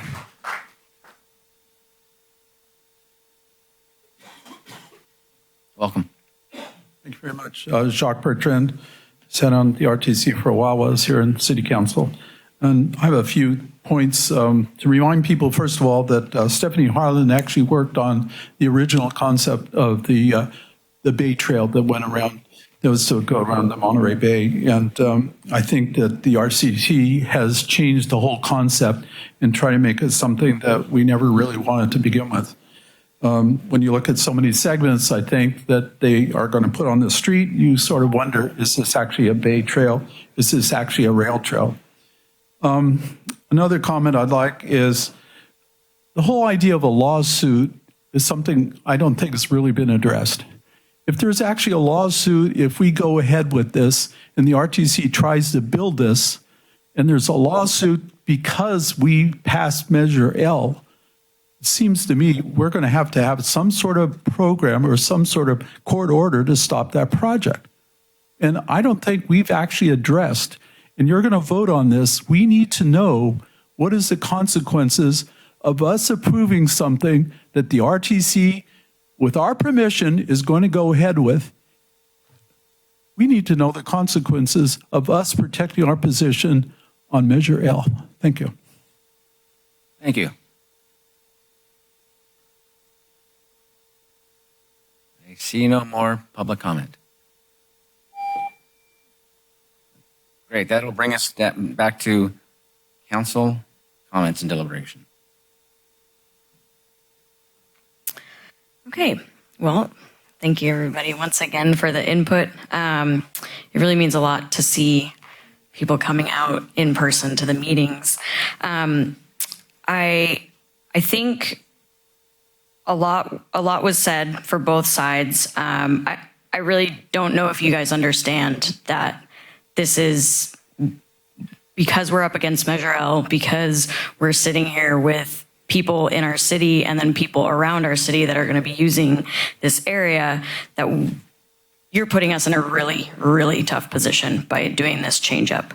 While I understand why, I think that we owe it to our community to push further into exploring what else you have to offer to us. We want the update on a budget. We want, is there more options than A and B? What does a larger buffer look like? What does the buffer between the bike lane and the cars look like? I think that it does mirror the traffic calming that we have previously voted on in the past. So I do support that is something that was a goal of us, and that it will not impact us right away financially, but we do need to look at a long-term cost analysis if we're going to be using our own personal property. So I'll look to my other council members and state that I think this needs either a community meeting or a special meeting, and something that is furthermore informational, less rushed, has a little bit more guidance from other entities that will eventually be involved. And yeah, I think that's my ask tonight. Thanks. Great, thank you. Send it to Councilmember Warbach. Hi, good evening, everyone. I want to first give a huge kudos to our staff, the county, and the RTC staff for putting together the report and the presentations. Thank you all for coming out to this meeting and expressing your thoughts and concerns. I think the presentations were thorough, well thought out, and the value engineering was really impressive. I believe the team was successful in coming up with the two options for us to consider tonight. And thank you for answering our many clarifying questions. I've heard from all sides and have read all the materials, including the 200 plus public comment emails that were submitted regarding this project. I am impressed by the level of community engagement we are seeing. I especially appreciate hearing from our residents in the Cliffwood Heights neighborhood and our residents with children who stand to benefit most from this trail project. Whichever side of the trail issue you fall on, it's clear that we all want a safe and accessible trail as soon as possible. This project can get us a trail now, funded fully by the ATP grant from the state. This means the city of Capitola will spend $0 for a Class 1 trail and will be saving $80,000 from the Park Ave traffic calming project that can be used for other city priorities. We've heard from the experts who work day in and day out on this project. In either option before us tonight, the new trail is not going to be on a city street. The trail will be located within the city right-of-way, but bikes and walkers will be physically separated from traffic on Park Avenue. And if we don't identify an option for further analysis, we risk losing the opportunity for a grant-funded trail in this section at all, leaving us with the city-funded option that is directly on Park Avenue, which is the least safe option. Greenway keeps saying that the rail is a fantasy, but it's clear to me that if we don't move forward with this project, then a trail for Capitola will become a fantasy. For anyone with kids right now, especially our residents living in close proximity to this project, this is your chance to have a trail while your children are still children. My goal is to have a shovel-ready project that is fully funded and can be constructed as soon as possible. This county has grant funds for this multimodal transportation project, and they are available right now. I trust our staff and the experts on this project and would like to move forward with the momentum to create this Class 1 bike and pedestrian path that is protected and buffered from vehicular traffic that will be an asset to this entire community, for Capitola, for our surrounding regional jurisdictions, for people in Santa Cruz, Live Oak, Aptos. I would prefer option A to maintain and preserve the existing on-street Class 2 bike lane on the inland side of Park Avenue. I want to also emphasize that our decision tonight is only to pick between option A and option B and ask for further analysis. In the meantime, I agree with many of you all, including the people in the public there tonight, that we should have a public forum with staff and RTC staff so more residents can learn more about the project so they can have a better understanding of it. We have time to educate them. We have time to give them that space. We are only deciding whether we want to move forward with option A or option B for further analysis tonight. That is it. Thank you. Thank you. Thank you. I guess to follow up on comments from Councilmember Morgan, I completely agree with you from the standpoint of pausing. I think we've heard from both sides tonight. I hear a lot of conflicting information, and I think a town hall meeting is absolutely imperative to have. It's a huge decision for Capitola, where we are and where we're going. Connected with that, I would think, and I was referring to the March 20th meeting when I heard about a budget coming out and what the proposed cost is. And I hear from other people saying that there is a budget, and I'm hearing maybe there's not. I think it's imperative that we have all the information in front of us at one time as a community together. With that, I talked about the overall, having an understanding of the overall plan and impact for Capitola. We're just talking about Park Avenue tonight, but then it talks like it's going through the village, and then we're talking about Bromer, and I think we need as a community to understand what the impact is of the whole entire rail trail project for Capitola. Complete. We need a pause. We need to have a whole overview. To segment it out and say we're addressing the issue on Park Avenue night, pick A, pick B, and then come back around and say, oh, we're done with that. And in 3 months, we'll be talking about, we have a grant now through the village and we're having Sharrows going through the village. And oh, but it's impact now because you guys approved the Park Avenue thing and now we have that issue. And then we talk about, oh, well, we're looking at, we have to defer it off or derail it or detour off the plan or off the corridor up in Bromer on Jade Street. And then that's another side. We need the whole story at one time. And I think as myself, where I stand, is to have the whole story at one time, an overview of Capitola. We're proud to say Capitola's 0.2 miles, I mean, it's 2 miles across. That's not a lot. It's very easy to give us an overlay on what the project looks like from all segments.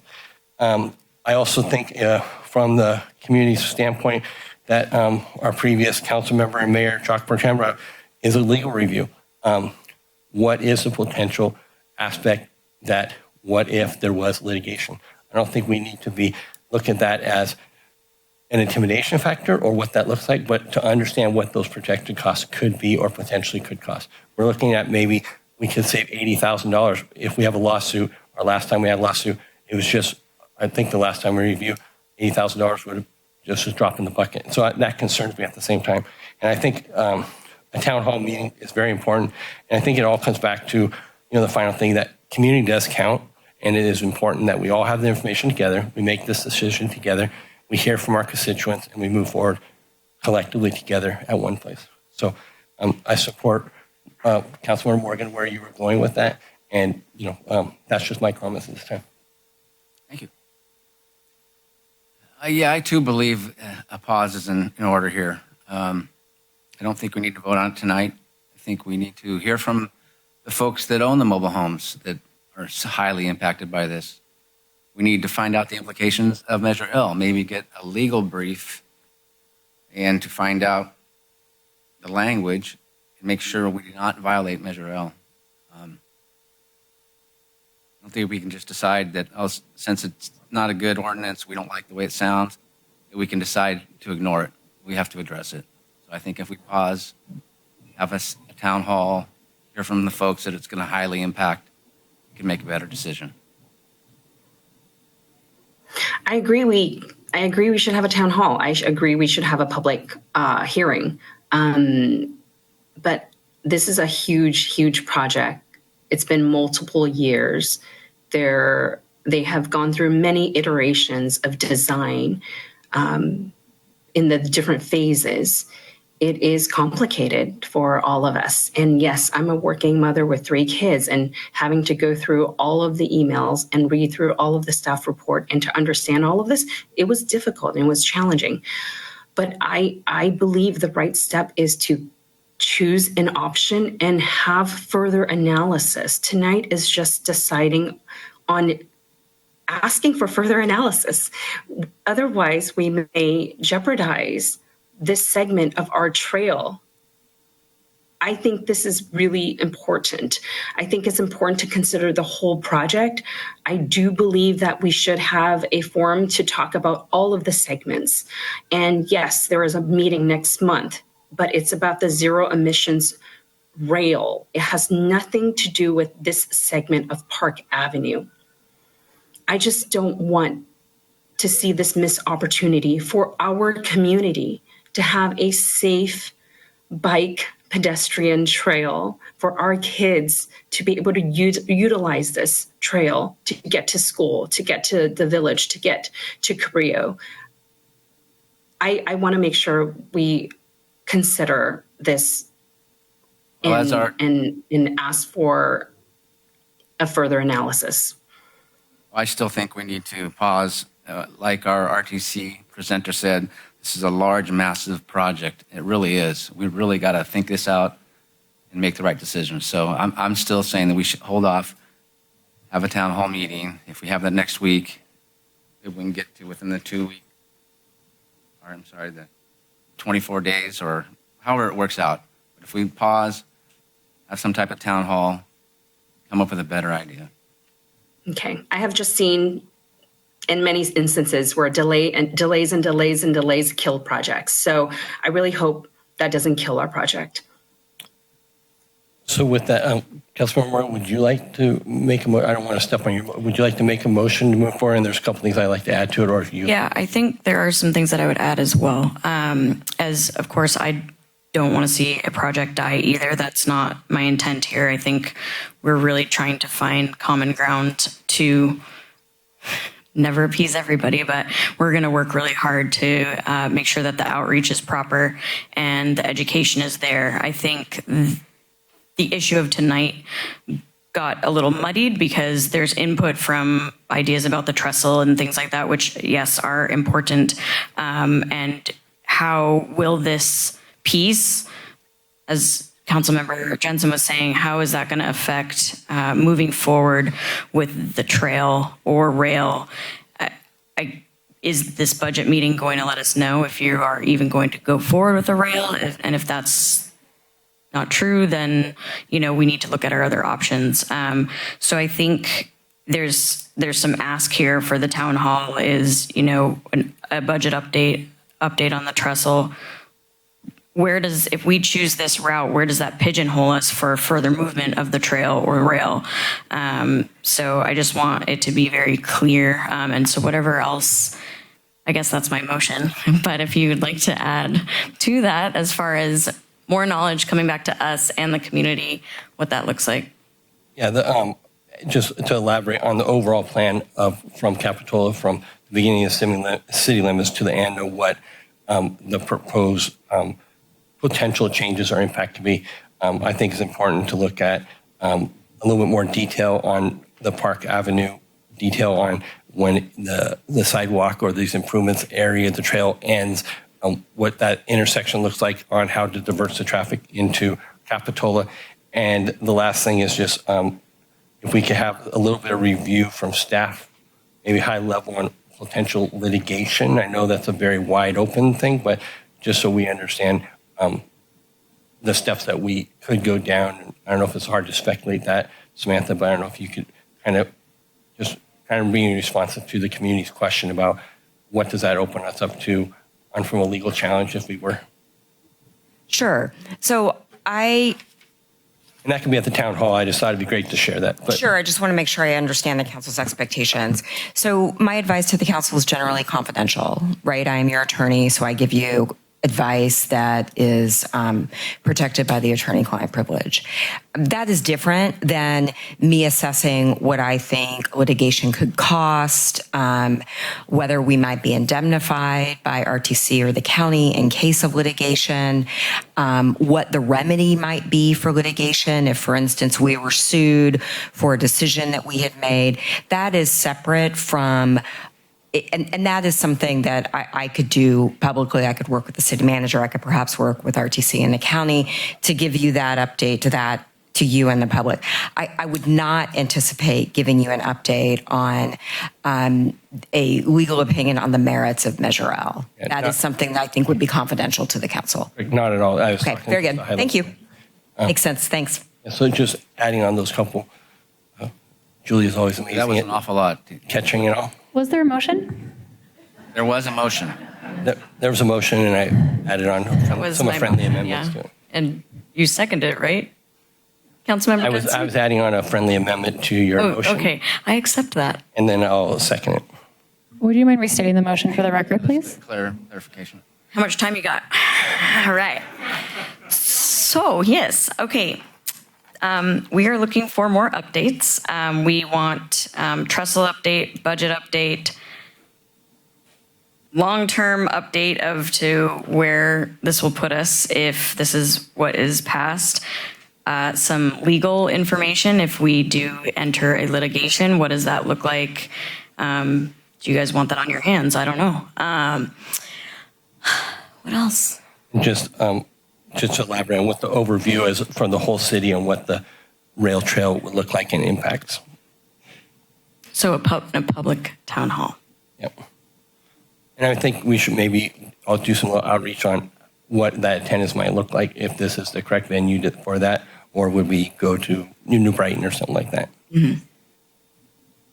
So before we get a vote on it, I would also like to ask that the RTC, they said they would be available for further conversation on the trestle, if that could be included in our town hall. Yeah, I think I've heard that the trestle would be a component of the town hall. I Seeing think the question becomes timing, and is this an item with action, or is this just a information session for the council, the community? I would take it as information only, and I think we should look at, it seems like there's, and maybe if I'm wrong, and I stand to be corrected, that there's a lot of budget information coming out in the end of March. So is that meeting, a week after? I think it's very key to make sure the information, when we do get it, it gets out to the community. They have time to study it, review it, get their questions together. And so when we have a town hall meeting, let's have a town hall meeting and not have one that, cards go out and people don't have time to reply. So I'd want to make sure that we had enough adequate time that we noticed people were aware of it. It's on our website. And there was maybe 10 days after you felt we had all the information pulled together, we had a meeting set up that people could calendar their own personal time to make sure that they could attend it. So I don't know how that works into a schedule from having the information get pulled together. I think we asked for a lot of information, but I think pulling it together and a cohesive report that we can put out to the community for them to review, I think is important. I think maybe our director of the RTC may have some information about kind of what's going to happen on the 20th, which maybe will help sort of guide whether or not that's going to be shedding light on your decision making around this decision or not. Thank you, Mr. Goldstein. My name is Sarah Christensen. I'm the executive director. Why don't we take a vote on our first and a second, then we get. Mayor, I believe that Councilmember Orbach was trying to make a comment as well. Yeah, I know the executive director of RTC is there, Sarah Christensen, and maybe she can shed some light for all of us to be able to make a better and more informed decision. For point of order, I think we need to make a vote, and then we can hear from her afterwards. Sure. Thank you. May I just restate the motion Yes, please. for the record? And then it looks like, Mayor Clark, did you make an amendment to the motion or propose an amendment to the motion? No, I did not. I just asked the RTC if they would be helping with the town hall. So that's not to be included in the motion? I think it was just a conversation. Okay, so Information I was putting out there. for the record, the motion on the floor is to postpone a decision on this item, host a town hall meeting where staff from the city and the county will provide updates on the use of the trestle, long-term impacts of the project, a legal analysis of Measure L, an overview of rail trail project impacts. I'm sorry, I wouldn't say legal analysis of Measure L. It would be whether impending litigation were to occur, what does that look like? Because she won't give the legal advice outwardly. Impacts of potential litigation. Impacts of potential, I can add that in there. And that is Councilmember Morgan's motion, seconded by Councilmember Jensen. Thank you. Roll call vote. Councilmember Jensen. Aye. Councilmember Morgan. Aye. Councilmember Orbach. No. And Mayor Clark. Aye.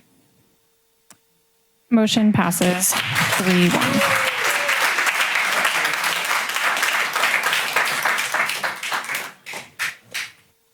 So now is it proper to give our guest from the RTC? It's at the mayor's discretion. Yes, I would like to hear from them. Sure. Other folks may like to hear also. Hi, my name is Sarah Christensen. I'm the executive director of the Santa Cruz County Regional Transportation Commission. Thank you for your time tonight, and thank you all for the input. This is really helpful, and it's a very complex issue.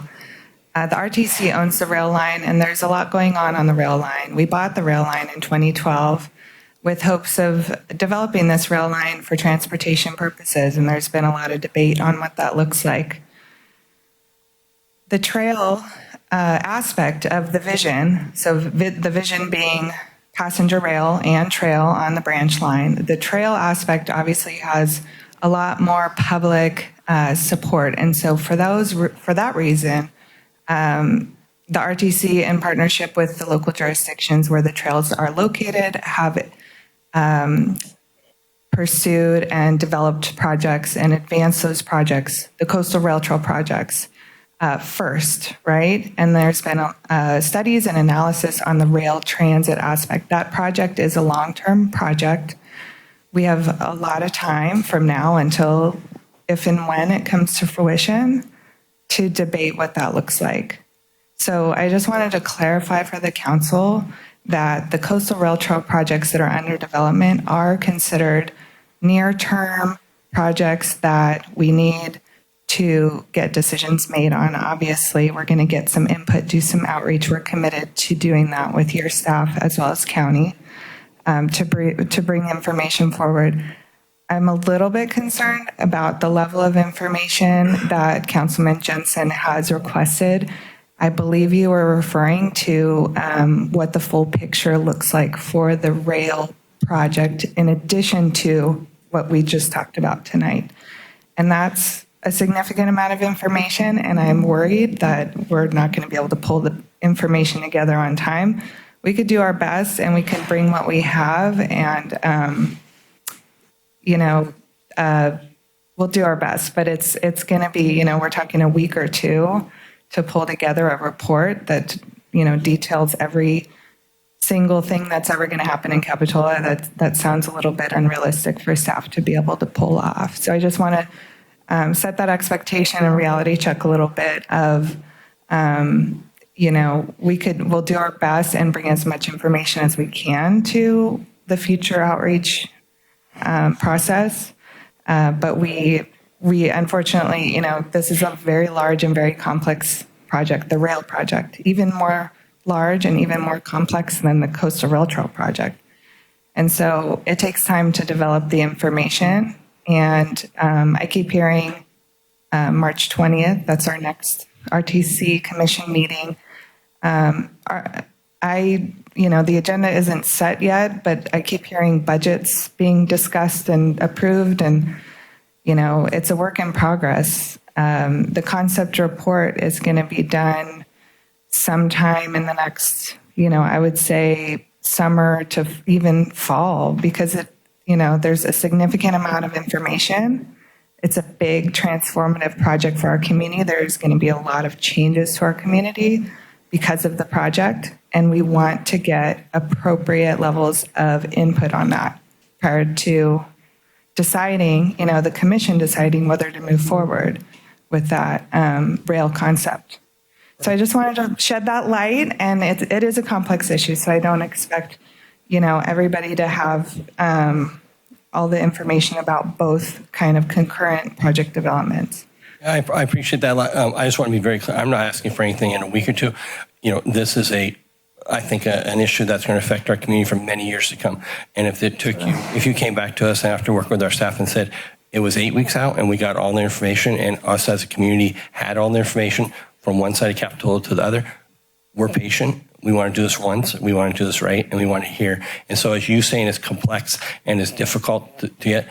Think it how it is for our community members aren't informed, and then ourselves who have different segments that are being talked about each time. So whatever it takes for you to be prepared to provide us back some information to our community is key. And I hope I didn't lay out that as a 1 or 2 week process. I just knew that there's some more information coming out on March 20th, and whatever it takes to do it right, I think that's what we're all about here in Capitola.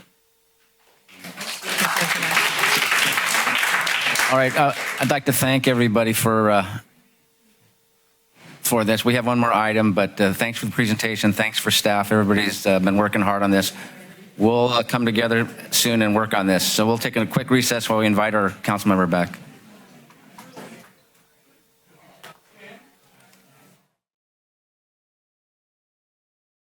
Go to that first. This all goes out to public comment. Thank you.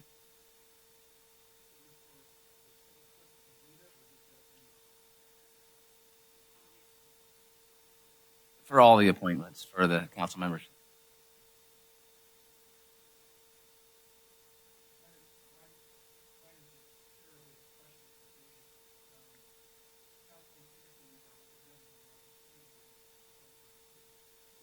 Sorry, he's our representative for the city on the RTC, but he recused himself from the discussion we just had about the entire RTC. So, how can he be our representative? That's my confusion. I'm just confused. Further public comment? Seeing none, I'll bring it back. Back for discussion for the openings.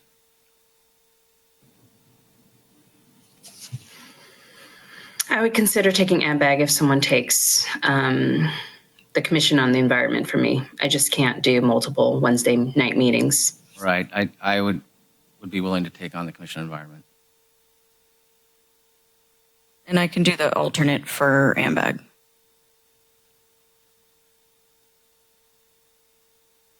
I know some council members have more than others, so would anybody like to speak about giving anything up or changing any other things? I know we had to work on this since the appointment to Council Member Morgan. If there's any other council members might have about what they have on their plate. Did you want me to take LAFCO? Or do you want to stay on that? I'm staying on LAFCO, thank you. Oh, okay. Margaret, would you like to be on AMBAG? I will be the alternate. It like to be on AMBAG instead because Yeah, it it's is not good for my schedule, unfortunately. It's for it to be a regular thing. Let's see. We're going to look at some of mine and thought if there was any that were convenient for you. I don't know if you were able to. I'm fine with them, but if you wanted to be on any of those. I'm happy to scroll. If we could, I'm scrolling. And then I had a question about the FAC. Which council members were on that? So currently it's the mayor and the vice mayor are the current appointments on the FAC. If either of you would like to make a switch, another council member could take your place. I didn't know if Councilmember Morgan might be up. Yeah, I can do that. So the mayor would fall off and then Councilmember Morgan would come on. Okay, great. Yeah, thank you. Yeah. That seems to divide the jobs to everybody more equally. Thank you.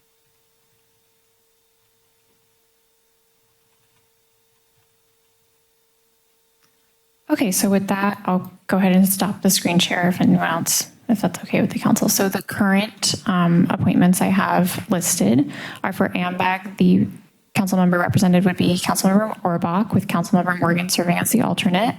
For the city's Commission on the Environment, the council member representative would be Mayor Clark. For the city's Finance Advisory Committee, the council member representatives would be Vice Mayor Peterson and Councilmember Morgan. And then the council can confirm the appointment of the Arts Council for Santa Cruz County representative of Roy Holmberg, who is a recently appointed art and cultural member. And so with that, if any council member would like to make a motion to confirm those appointments, I'd appreciate it. I'll make a motion of those appointments. I'll second. Can I get a roll call, please? Great. Councilmember Jensen. Aye. Councilmember Morgan. Aye. Councilmember Orbach. Aye. Vice Mayor Peterson. Aye. And Mayor Clark. Aye. Passes unanimously. Brings us to our last item, adjournment. Thanks everybody for a trying evening and getting things done. Be good to one another and have a good night.